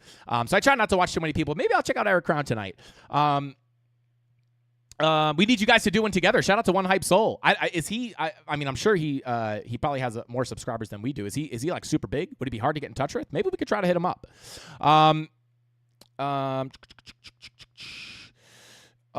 It's not a market cipher B green dot. It is a hash ribbon green dot. Interesting. But it's also in line with the market cipher B green dot, which is also interesting. But yeah, I'll go check it out for sure. I think you'll like him, but you may critique yourself. He's more statistically based. Great dude though. Shout out to Chris. I'll check him out. Blockchain Backer. We've tried to get Blockchain Backer on the show before. I actually have seen a bunch of his stuff. I like Blockchain Backer a lot. He's very similar to me. He's very agnostic, right? He's not going to sit there and call bull run. And when I see somebody like that, I'm like, all right, like, you know, I could tell from the TA that he knows what he's doing, but like the fact that he approaches the markets like that is like, that's what you want to see, right? Like anyone who's like super emotional or super like has super deterministic, like that's it. This is the bear market. That's it. Or that's it. This is the bull market. Alt season happens on this day, 100%, right? You know, those are the people you kind of want to stay away from. You know, when someone is, Jason Casper, one of the GOATs as well, absolutely. Like these are the people that you want to, you know, people who understand how the markets move. But yeah, shout out to all those people. Let's see.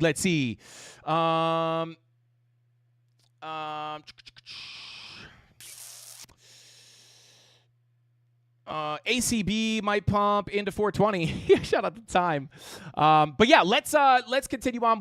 We took a look at this is Ethereum. That's pretty much that's all my thoughts on Ethereum, to be quite honest with you. Jason Casper, yeah, 100%. Jason Casper's a GOAT. Let's see.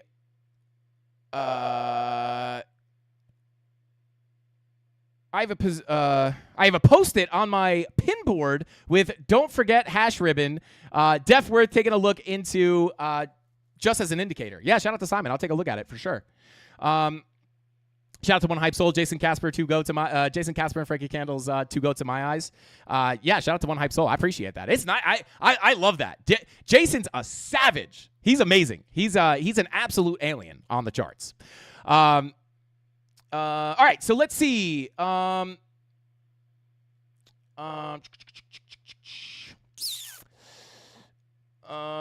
and Frankie and Casper agree on the that's crazy. If me and Casper's TA is confluent, you're just go 100x. Shout out to Golden Child. Let's go, baby. Let's see. All right, so let's take a look. We took a look at Ethereum. Let's take a quick look at Solana. Again, like, it's just very, very similar. Very, very, I mean, it's like pretty much the same thing that we looked at yesterday, right?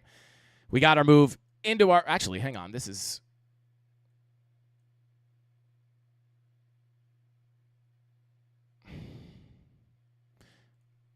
there we go. So yeah, we're still within our profile, right? We flipped the value area low, went to the POC as expected, and we kind of just chopping back to the downside now.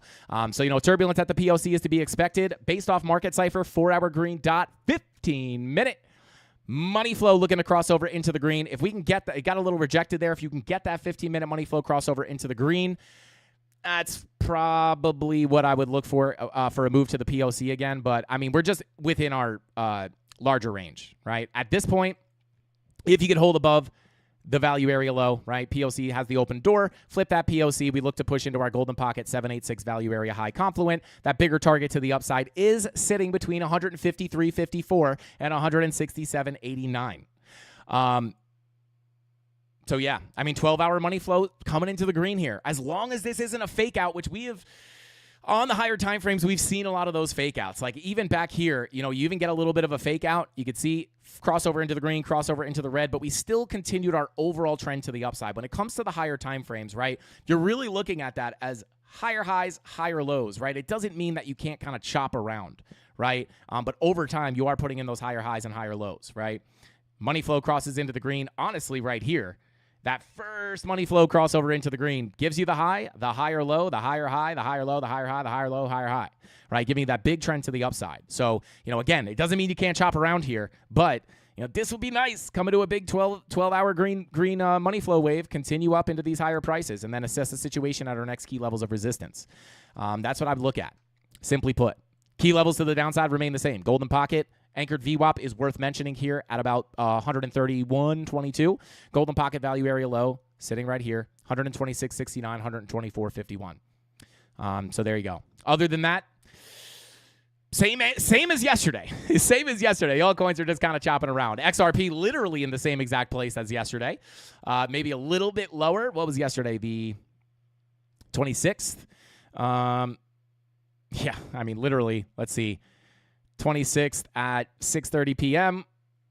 You can't make it up, guys. You can't make it up. Maybe that's the new strat. Maybe that's the new strategy, guys. That is seven. Where'd we get off? Yeah, like right here, literally right here where we left it.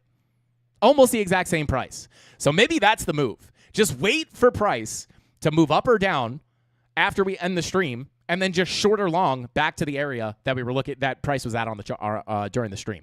That might be like that might be the only 100% hit rate strategy out there. Not gonna lie. I'm not gonna lie. But anyway, I'm just kidding, obviously. But let's take a look here. Daily VWAP. Other than, I mean, honestly, guys, I there's not much to update here, right? If we continue down, right? For me, it's an if this then that statement. I don't like taking trades in the middle of no man's land, right? If we come back down, golden pocket, value area low confluence, sitting here between $2.16 and $2.13, 786 sitting at 204. Simply put, right? Like I would rather wait to come back down to the low of the range. If you're able to get bullish confirmations down here, you could potentially look for longs again to get above the POC, go to the high. Same thing if we just wind up yeeting to the upside, flipping that POC, coming to the value area high golden pocket, we can then look for shorts back down to the low. Obviously, with confirmation, right? If we don't get any confirmation here and we just start pushing, right, we would just start targeting those next key levels of resistance. But until then, we're just still within this range on XRP. Let's see. Shout out to Tales of Mystery. Thank you for the super chat, bro. Said, Frankie, definitely the GOAT. I'm learning way more from him than any other YouTuber, especially in the Discord. He's also helping me, helping with my FOMO. Shout out to Tales of Mystery. Yeah. Shout out to anybody who's interested in checking out the premium Discord. If you are just learning about charts for the first time today, go through the YouTube channel. We have tons of free education on this channel. Go to the tutorials playlist, go to the beginner series, start there, and then go through the tutorials playlist, run through the free content. It is endless, right? And we could basically bring you from zero to hero for free on this YouTube channel. But in the premium Discord, we give the my personal trade setups, daily analysis, like 2 to 3 hour live streams recently. Usually they're supposed to be 1 to 2 hours, but we've been doing like 2 to 3 live streams or 2 to 3 hour live streams twice a week where I answer all the questions. It's much easier to get more personal and answer the actual questions. I mean, we're sitting in there for a long time, and I go in depth and answer questions that anybody might have. So shout out to Tales of Mystery. I appreciate you so much, bro. That's really nice. That's really good to hear. Shout out to Crypto Pollo says, Frankie Candles, they're not called alts anymore. They're called salts because of the feeling you get holding them. Shout out to Crypto Pollo. I love that.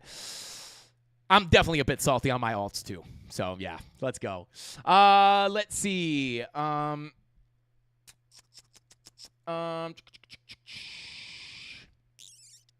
Yo, shout out to Dawn said I signed up for premium Discord today. Worth it. Let's go. Shout out to Dawn. I appreciate you. Happy to see you in there. I'll see you on the your first premium live stream tomorrow. Let's go. Shout out to Gen Z said I was a 0. Now I have a wife and 8 kids. Thanks, Frankie Candles. Shout out to Gen Z. Let's go. Left Audio said the YouTube playlist is super helpful. Shout out to you, man. Learned a lot in a short amount of time. Yeah, shout out to Left Audio. A lot of people charge for what we give away for free here on this YouTube channel. But yeah, let's continue on. Let's take a look at a couple more alts. Like I said, guys, I'm probably going to run a little bit shorter today just because there's really not a ton to look at as far as like, key levels getting tapped and stuff. We're kind of just still within these ranges, waiting for that next big move. But yeah, let's take a look here. Let's take a look at Cardano. We'll take a look at Render as well. I want to take a look at. Thank you for dropping that playlist in there, Rob. I appreciate you so much. Let's see. Ondo.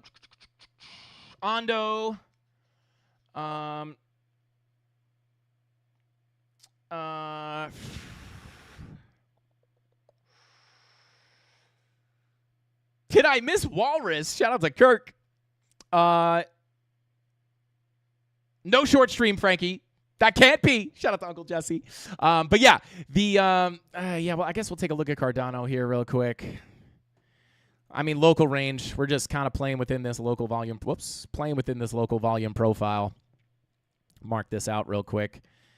Where's it at? Neutral. Bada boom. So, yeah, I mean, we're kind of just bing-bonging around. Value area high is your key level to the upside. 74 cents. 74 cent value area high. We got the deviation above. You got some bearish divergences up here for a drop back into the range. Back to the POC, which is that high probability move. Once you get the move back into your value area high, you look for the next likely place for price to go to be that POC. You bounce to the value area high, POC, value area high. You're kind of just bing-bonging around between these two key levels. If you cannot break out of here in a big way and you get stuck in this range, guys, lose that POC, I'd be looking to come back down to the value area low, which this has to be updated because that is an old Fibonacci retracement, right? So you have your 786, local 786 value area low confluence. And then you have your golden pocket POC right here. So these will be like the next key levels to the downside. I wouldn't personally, I mean, yeah, 12-hour money flow crossing into the green as well. I mean, yeah, I would say you've already came down and tapped that golden pocket. So if you're going to bounce and break out here, that would be nice. If you lose that POC, I'd be looking down towards the 786 value area low, which is sitting between about 70.709 and 0.705. 705? Woo! 0.705. So, yeah, I mean, that's pretty much it, right? That's the local range. If you break out in a bigger way, Where can we be looking next to the upside? Let's take a look. Get rid of this. You can just see how that, boom, previous value area, low support, back in, flip the POC. Yeah. Other than that, right, like that's your height. That's like kind of your hyper local range. Yeah, other than that, I would probably be looking at this as your upper value area. POC, value area high. So, yeah, I mean, that's your local range. Other than that, I mean, even if you just go ahead and hide all this, right, we'll just call that local. Bada boom.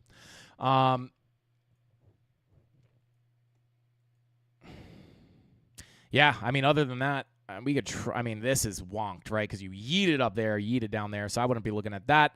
Yeah, other than that, you're kind of just between these two balanced areas, right? You have your value area below, you have your value area above. Other than those local levels I just gave you within here, if you break up, big level and doorway to higher prices, really going to be about 89 cents. If we pull up the VPVR real quick. Come on. Come on. Okay, come on. Volume, work. So, yeah, I mean, once you break out of that range, little bit of a volume fall off there into the value area high. But, yeah, I would say the next significant level really doesn't come in until you get all the way up here. 89 cents. Doesn't mean you can't reject the high volume node here at 80 cents, but 89 cents, like that's still the big level, right? If we get a bigger retracement, I would look to come in here, flip that to support, look to come into about $1, and then push back up into $1.07 and $1.13 up at the value area high. But other than that, just kind of, not really high probability trading in my environment. Not a high probability trading environment, in my opinion, right? Obviously, and I want to clarify what I mean by that, guys.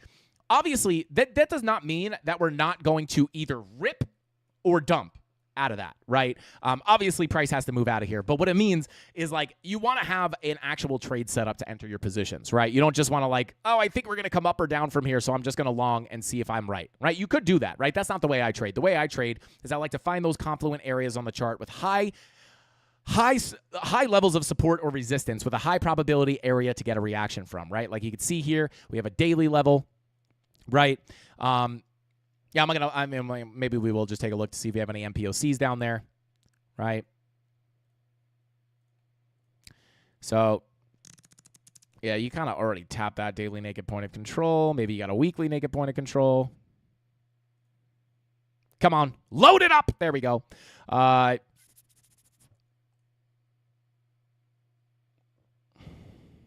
you don't have a weekly MPOC up there either.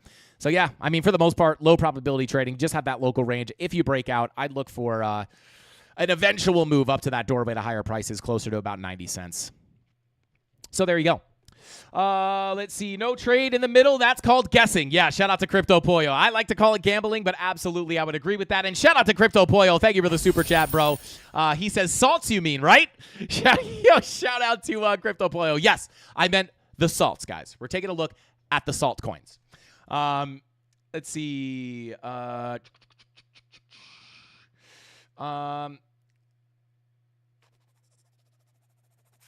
Let's see. Oh, I got to catch up on current chats here.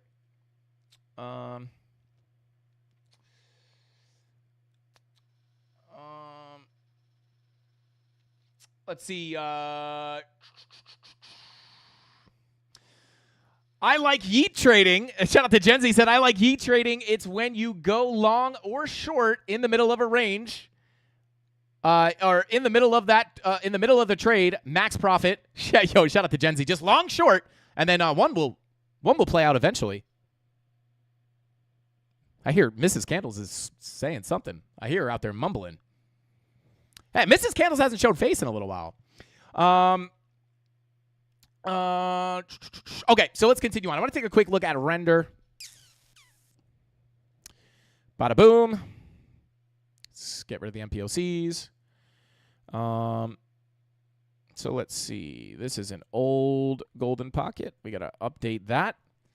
So, yeah, I mean, yeah, key levels of support remain pretty much the same here, right? Like value area high, golden pocket 786. Like this is the area, right? If you're going to break out of the range and hold the value area high as support, I mean, you're kind of in a sticky situation. You get up here, you bang bong around on that value area high. Are you going to flip it to support for a big move up, or are you going to get accepted back into this value area, move to the POC, lose the POC, come down to the value area low?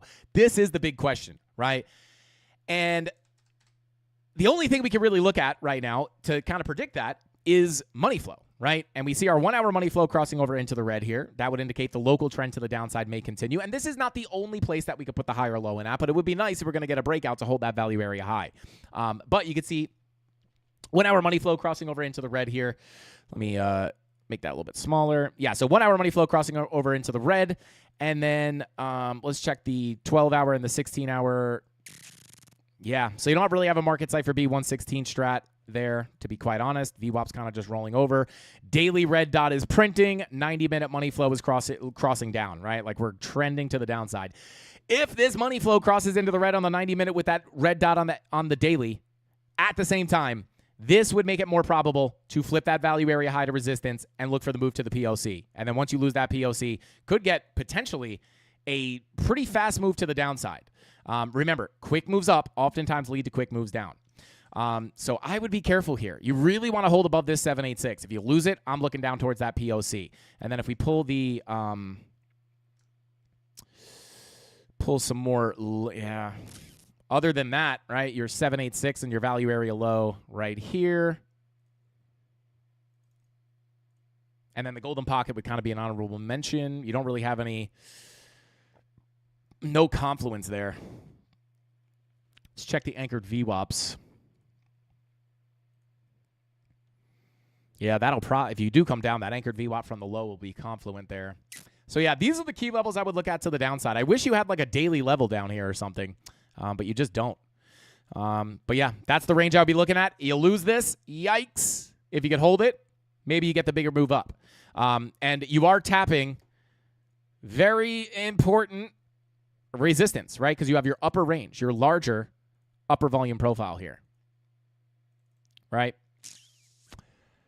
Neutral, value area low, POC, value area high, right? So you are potentially, right? That's just kind of the local range that you're in, right? So honestly, it would be okay in my opinion, right? To like even get a little bit of a bigger pullback. Like even if you pull down to this value area low, right? Maybe you come in, put a higher low in, and then you start breaking into your upper range, and then you can send it higher, right? This is obviously going to be dependent on Bitcoin, right? I'm not saying that's guaranteed to happen, but this is a big doorway to higher prices, right?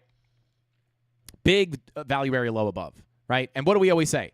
The value area low of a previous range is going to be resistance until proven otherwise. So you got your 2-day bull div. You look for the retracement. Hit your head, hit your head, hit your head. Eventually, when you break out into this, could see the bigger move to the upside, in my own personal opinion. So that's what I would look at for render, at least. So yeah, if you cool off, those are the key levels I'd look at down below. First zone, obviously sitting here. Let me re-pull this fib. Sitting between 392 and 383. Lose that. POC sitting at 380 or 374. And then your value area low, 786, is sitting kind of all the same levels down here. Like even if you deviate below, you have some lower fib levels, but 348 to 342. And then this golden pocket's kind of just floating in the middle of nowhere, to be honest. So, if you don't put the higher low in here, you break back down into the range. Maybe you come down to that value area low for a larger, higher low before continuing back up. But yeah, there you go. That's what I'll be looking at on render. Let's see. Shout out to Dawn said, what is the recommended leverage setting for someone that is more intermediate at trading? I see so many in the Discord, 5x, 50x, 150x. I personally play it safe. Yeah, shout out to Dawn. At the end of the day, right, for me, all leverage, go watch, Dawn, if you have not already, especially if you just got into the premium Discord, go run through the entire beginner playlist to get up to speed with things. I think it's the... Oh, I think it's titled "The Only Leverage Trading Tutorial You'll Ever Need." I think that's the name of the video or something like that. Go watch that video as well as everything in the beginner series, and you'll get brought up to speed on leverage. At the end of the day, all leverage does is allow you to open a bigger position without using your own money. However, that is not how you want to look at leverage, right? So go watch that video. I go way more into depth about it in the video. But I would say just to start off, even though you really shouldn't be looking at leverage like this, keep it low. Keep it low when you're first starting out. But at the end of the day, if you're using good risk management, it doesn't matter. Like if I enter a 100x trade, typically I'm only going to allow myself to lose 1%. So all it really does is tighten my stop loss. But at the end of the day, the simple answer to that question is if you're trading correctly, whether you use 100x leverage or 50x leverage or 2x leverage or 5x leverage, it shouldn't be more risky. If you're using higher leverage and it's increasing your risk, aka the amount of money you'll lose if you lose the trade, you are not using risk management, right? You are not trading correctly. You are gambling. So keep that. Yeah, learn risk management, then you'll understand leverage. Absolutely. Because leverage is not. Shout out to Samuel. Yeah, like sometimes you guys will see me in like a 100x trade, right? That is not necessarily. That does not mean that is a super risky trade for me. Sure.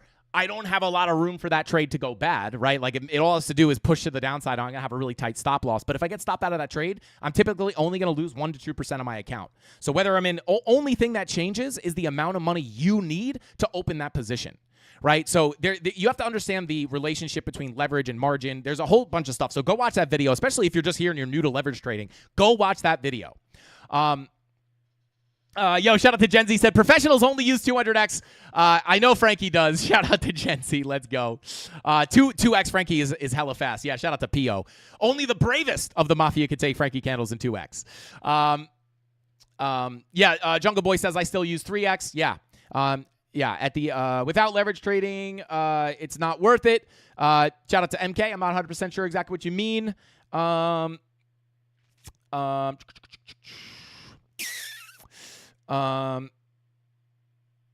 But yeah, and there's a bunch of different ways. Shout out to Jungle Boy. Yeah, if you don't understand what I'm explaining with the risk management, just stay on lower leverage, right?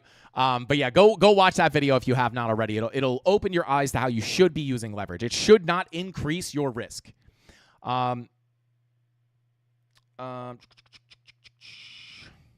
CJ says, but how do you set the stop loss where you need to on the chart with 100x leverage? That would probably make it more than 1%. So your stop loss. So shout out to CJ. Go watch that video. Your stop loss, anytime I enter a trade, right? My stop loss is always based off the chart, right? So, and I always say this, right? You should always base your stop loss off of the chart and the invalidation of your trading idea, right? So at the end of the day, right, you have to understand how to calculate your position size. So I'm not going to go full into it right now, but at the end of the day, let me see if I can find like a decent example, right? So like if I were going to long this SFP, right? If I were going to say like, hey, I got this nice wick down here, dang it. Let me just hide all the TA real quick, right? So if I'm looking at this and I'm like, hey, I got this nice wick down here, I'm going to look for a swing failure pattern, right? If you don't know what I'm talking about with SFPs, we have videos on the channel for it.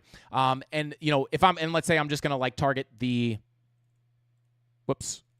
say I'm going to target the value area high, right? So let's just, for example, right? Let's just say, hey, I'm going to take this SFP. Where's my stop loss going to go? Am I looking at this going, I'm going to set a 2% stop loss, right? No. That is not what I mean by risking 1%, right? It doesn't mean set your stop loss to 1%, right? Because this 1% move could wreck you way more than 1% on your account. So what you would really do is for an SFP, right? I always say the stop loss is very clear, right? You're just going to go below the SFP wick right here, right? So once you get in, right? I'm looking at that stop loss below the wick. That means that if this stop loss is hit, I can only lose 1% of my account. And you might say to yourself, well, how do I make sure I lose only 1% of my account? You have to adjust your position size, right? Now, maybe one of your stop losses based off the chart, let's say you have a, for whatever reason, you're looking for a long here and you want to set your stop loss below the previous swing low. And the swing low is right here. You could take this trade. Right? The stop loss is, and let's assume that maybe you have a higher target. So like the risk to reward's actually not that bad, right? You have to go below this swing low. Why? Because you want to set your stop loss based off the actual price action and what is on the chart, because that's what price action is going to react off of. The price doesn't care that you only want to lose 2%, right? So you don't want to set your stop loss like that. You want to set it based off technical levels on the chart. So you would set it, say, below a previous swing low. So you're going to set your stop loss here, and you're going to say to yourself, wow, this is a much bigger stop loss. So how do I take this trade? How do I take this trade with still only risking 1% of my account? The answer is simple: smaller position size, right? If you have a tighter stop loss and a better entry, you could take a larger position size because your stop loss is going to be tighter. If your stop loss is larger, right, you just have to lower your position size so that if price moves down this much, you're only going to lose 1% of your account, right? So you could still take the trade, but you just have to lower your position size because the trade has a lot more room to go down, right? And your stop loss has to be down here, because you're basing it off the actual price action. Does that make sense? Maybe I should make a pre-record about this, right? Because at the end of the day, you have to set your stop losses based off the chart, right? So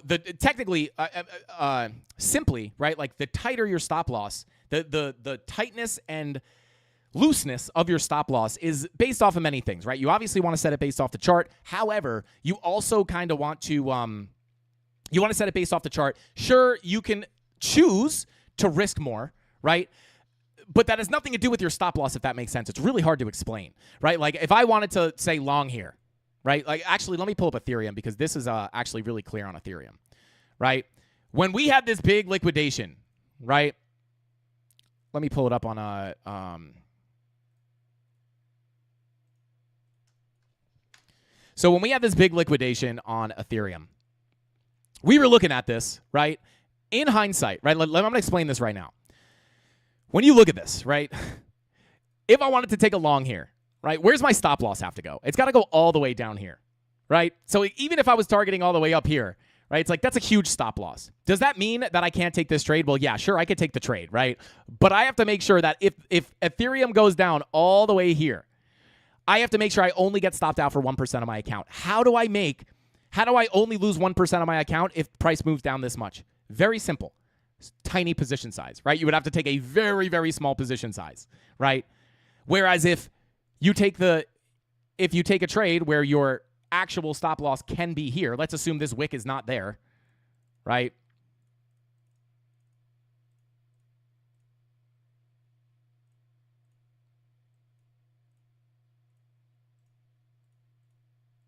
Right? Let's just say this wick is not here. I'm just going to erase it. Right? And let's just say the price action looked like this, right? Well, hey, I could set my stop loss right below this low. That's a much better stop loss, right? And now you can take a higher position size because you don't have to move as far to invalidate your trade, right? You only have to take a little move out, right? A little move down. It's like, okay, now I can get out of the trade. So you can take a bigger position size because the stop loss is not so big. So you can still take the tighter the stop loss, the higher the position size, essentially. Go watch that liquidation video. Maybe I'll make a video on stop losses. We do have them on the channel already, but maybe I'll make an updated one. Shout out to Crypto Owl, said, thank you for sharing your wisdom. Shout out to Gen Z. I appreciate you, bro. I'm not Gen Z, Crypto Owl. Gen Z said, Femex gang. Shout out to Femex. Yeah, and that's kind of the way I do it too. Shout out to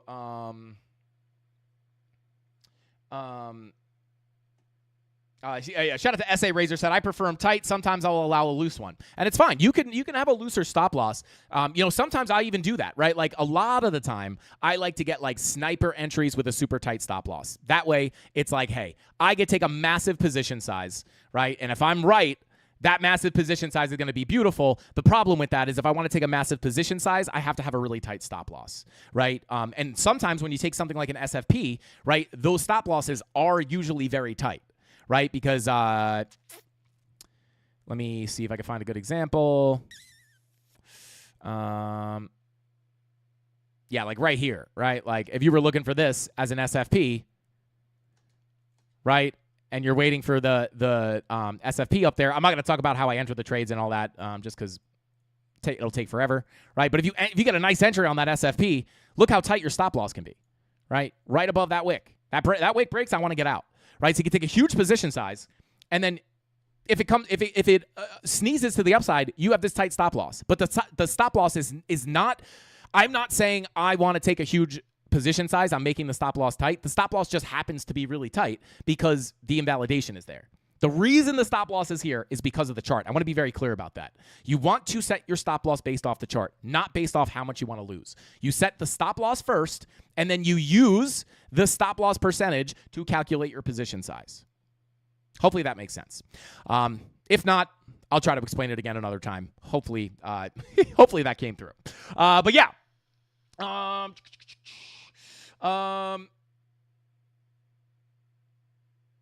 Shout out to Suman says, hey, what about a limit entry? I am not on the desk 24/7. Shout out to Suman. I personally don't take a lot of limit entries. That's not how I trade. I'm more of an aggressive trader. I like to enter in market. But the reason for that is because the way I trade is I only trade when I get the confirmations. I wait to hit a key level. I set my trap on the trade where I have a large area of confluence, right?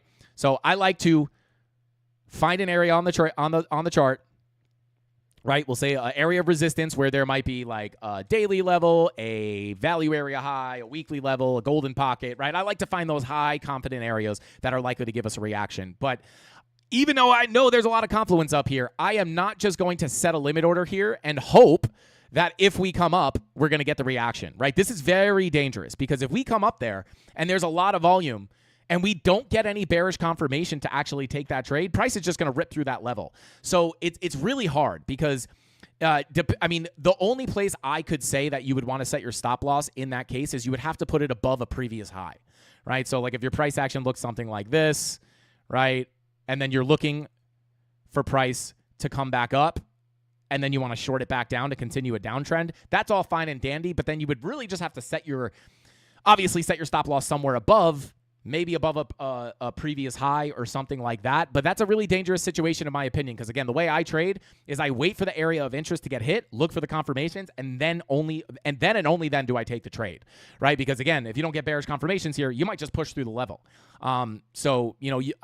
You would have to, set it above a previous high or maybe just above the level of resistance that you're looking at. But again, if you're looking for something like an SFP, right, you're looking for price to like wick above the level and then come back down and close below. And in that case, you're going to enter the trade, get stopped out, and then it's going to go in the direction you thought anyway. You could, obviously, limit orders are great, but it's when I use limit orders, it's usually to ladder into a position. So me personally, that's just not how I trade, and that's the exact reason why, right?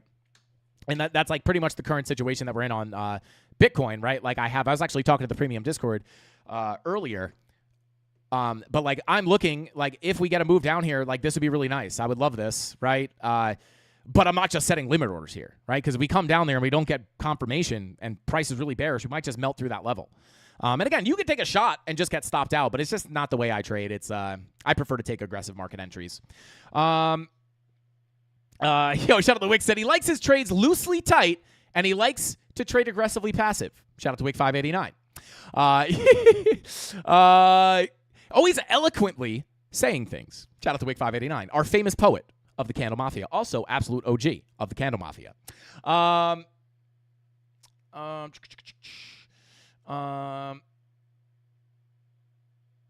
Shout out to Gen Z said, I didn't become rich by insider trading. I became wealthy by getting in early. Nancy Pelosi. Let's see.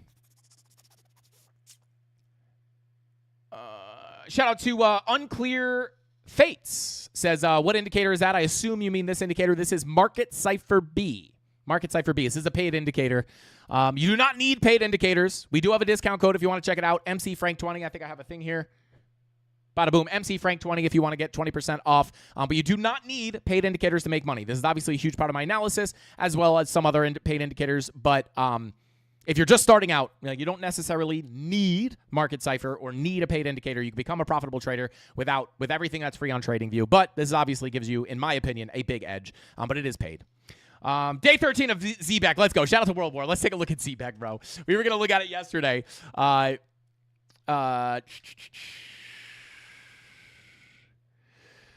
Is it ZBC? I think this is it.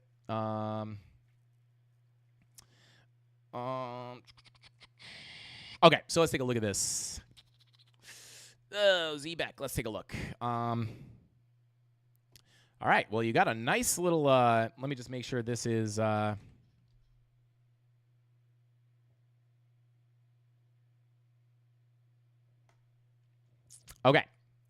So you do have. I mean, here's your value area. I'll give you the key levels on this. There's not a ton of price history, unfortunately. So we're not going to be able to go up like super high up on the time frames.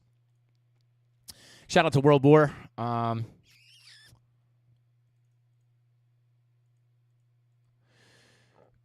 Excuse me. So yeah, value area low sitting at 85.57. POC sitting at 98.13, and then your value area high sitting at 13.158. Those are your key levels within your range, right? Go below the low, bullish divergences, back to the PLC, back to the high, little rejection, get the breakout, deviation, back to the high, get accepted into the range, back to the PLC, back to the low, bounce off the low, back to the PLC, back to the high, deviation, back into the range, back to the PLC. Imagine how lucrative it could be if you could see this and trade these volume profiles like we do.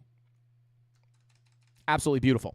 But yeah, I would say you already got pretty much a full rotation from the low to the high and then from the high to the POC. So if you did get another drop down here, I would look at that value area low at 85.57 as a key level. 786 confluent with that POC. So you would hope to hold that 786 if you just want to break out. But I don't know how likely that is. But yeah, I mean, to be honest, there's like no real good fibs. Those are all lost. Let's take a look at the MPOCs real quick. So yeah, you got a daily MPOC right down here. So you do have nice confluence on that daily MPOC. You also have another one right down here, which is almost tapped. And then you have another one right up here.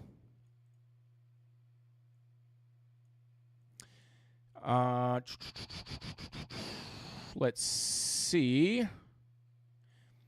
So yeah, I mean maybe, yeah, you have your value area high, daily naked point of control. That's definitely going to be like the next significant area. Let's check the weeklies. Yeah.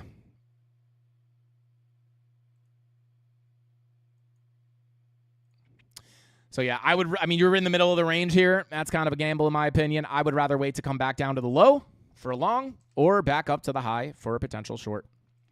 Other than that, taking a look at Market Cipher B. 3-day VWAP's all wonked out here. Green dot looking to print. I would just look to play in this range. You got a lot of mixed signals here.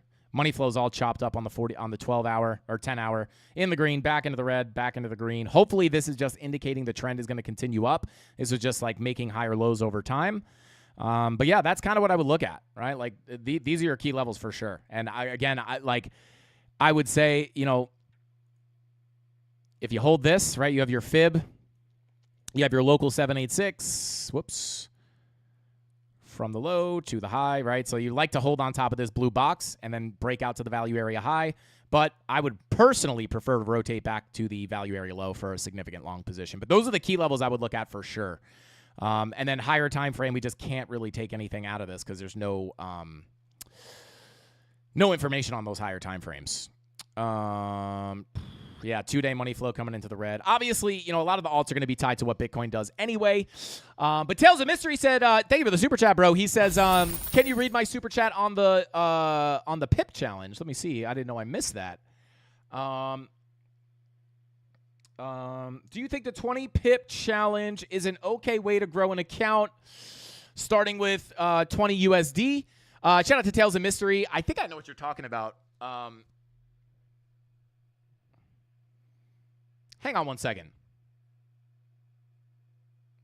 Please hold.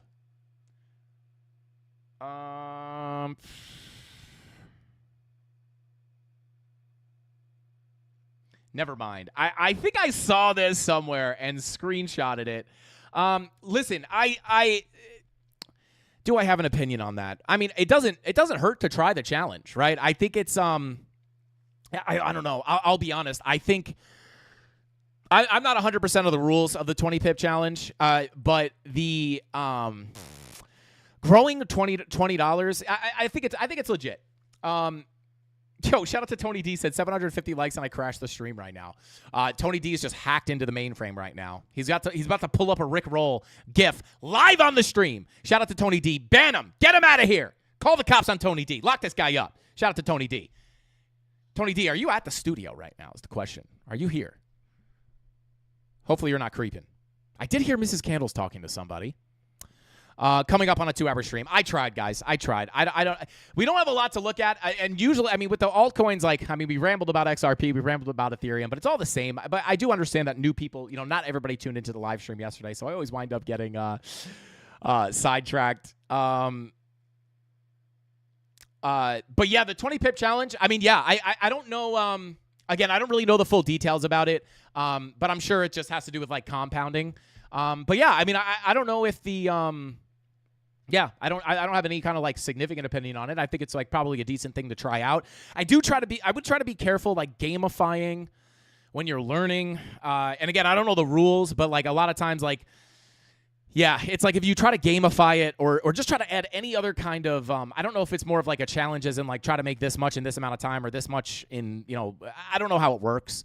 But adding any kind of reason to be looking to get into a trade is usually bad for a learning process, especially when it comes to trading. But yeah, I mean, I'm sure it just has to do with compounding small trades. I would probably say, if I looked it up right now, I'd be yeah, that's probably good. Just compound the small trades.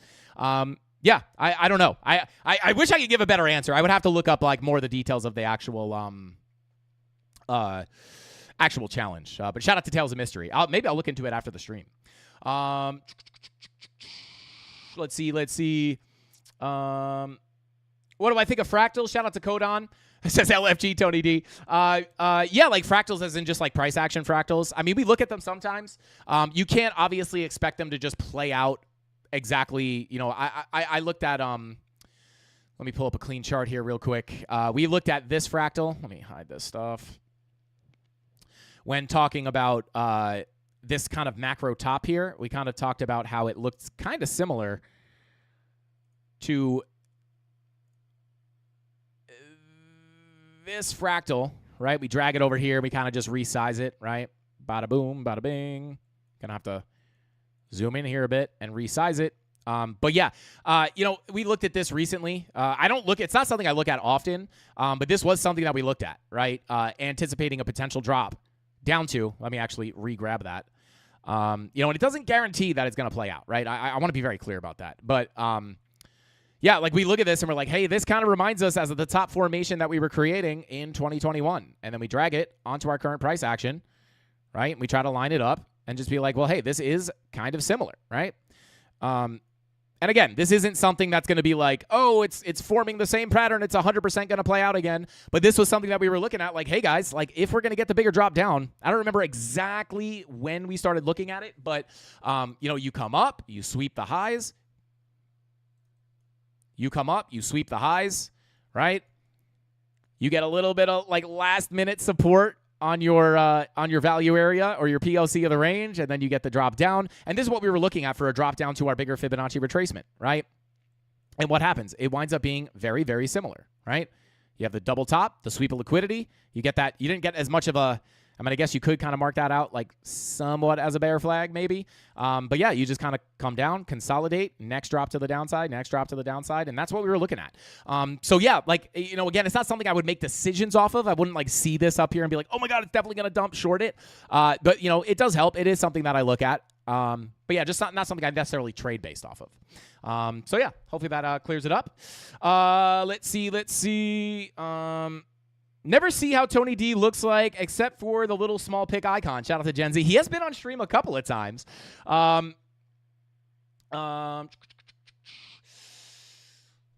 yeah, guys, let's see. What do you think of? Okay, answer that. Bada boom.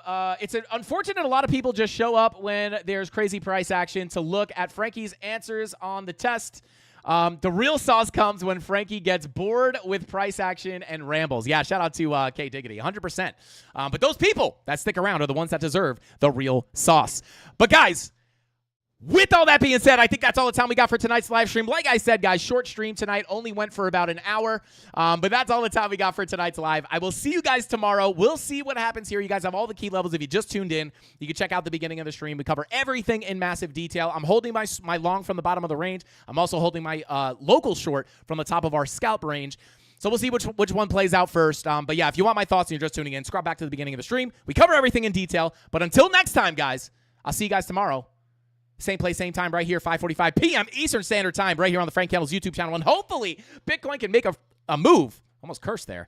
Hopefully, Bitcoin can make a move by tomorrow so we can look at some new prices and some new trades and all that good stuff. So I'll see you guys tomorrow, same place, same time. That's all I got. Hasta pasta. Frankie Candles out. Smash the like button on your way out. Bing bong.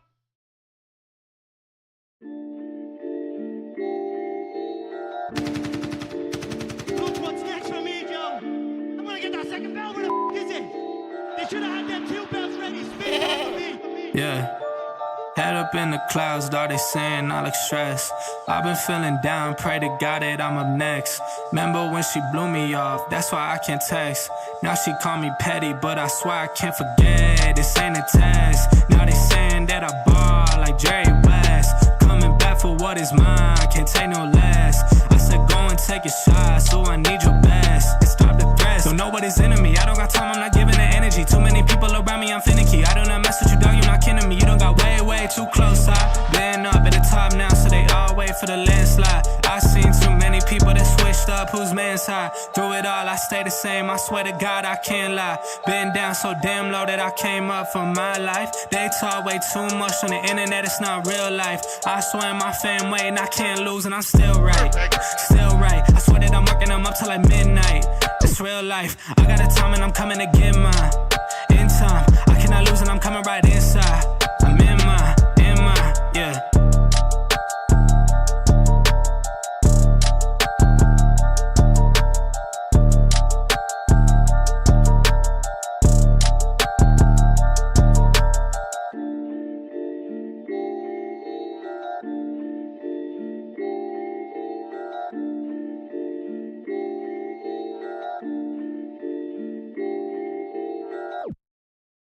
All right, guys.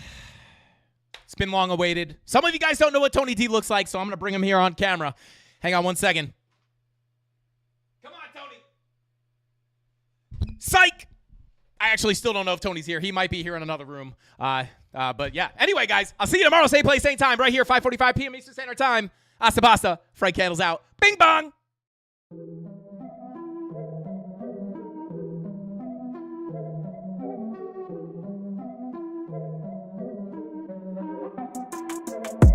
Here we go, at the top of the class on a roll, and it's time to run it up, yeah you know. Maxed out, put the pedal to the floor, ayy, on the road, here we go. Yeah, we winning by a landslide. Never see me coming, I'm a landmine. Yeah, I ain't taking orders in command, like, yeah, you about to see me on demand, like, you know on demand. If you ain't know, you about to understand. Yeah, I got the team by my side, right hand. Yeah, take it to a string, you ain't seen it like that. Yeah, and it's the dream, and we coming for the bag. Yeah, and we ain't never going back now. Future expedited, now we on the fast track now. They won't lend a hand, now they see us on the map now. It's time to act out. Here we go, at the top of the class on a roll, and it's time to run it up, yeah you know. Maxed out, put the pedal to the floor, ayy, on the road, here we go, yeah. At the top of the class on a roll, ayy, and it's time to run it up, yeah you know, yeah. Maxed out, put the pedal to the floor, yeah. On the road, here we go, here we go.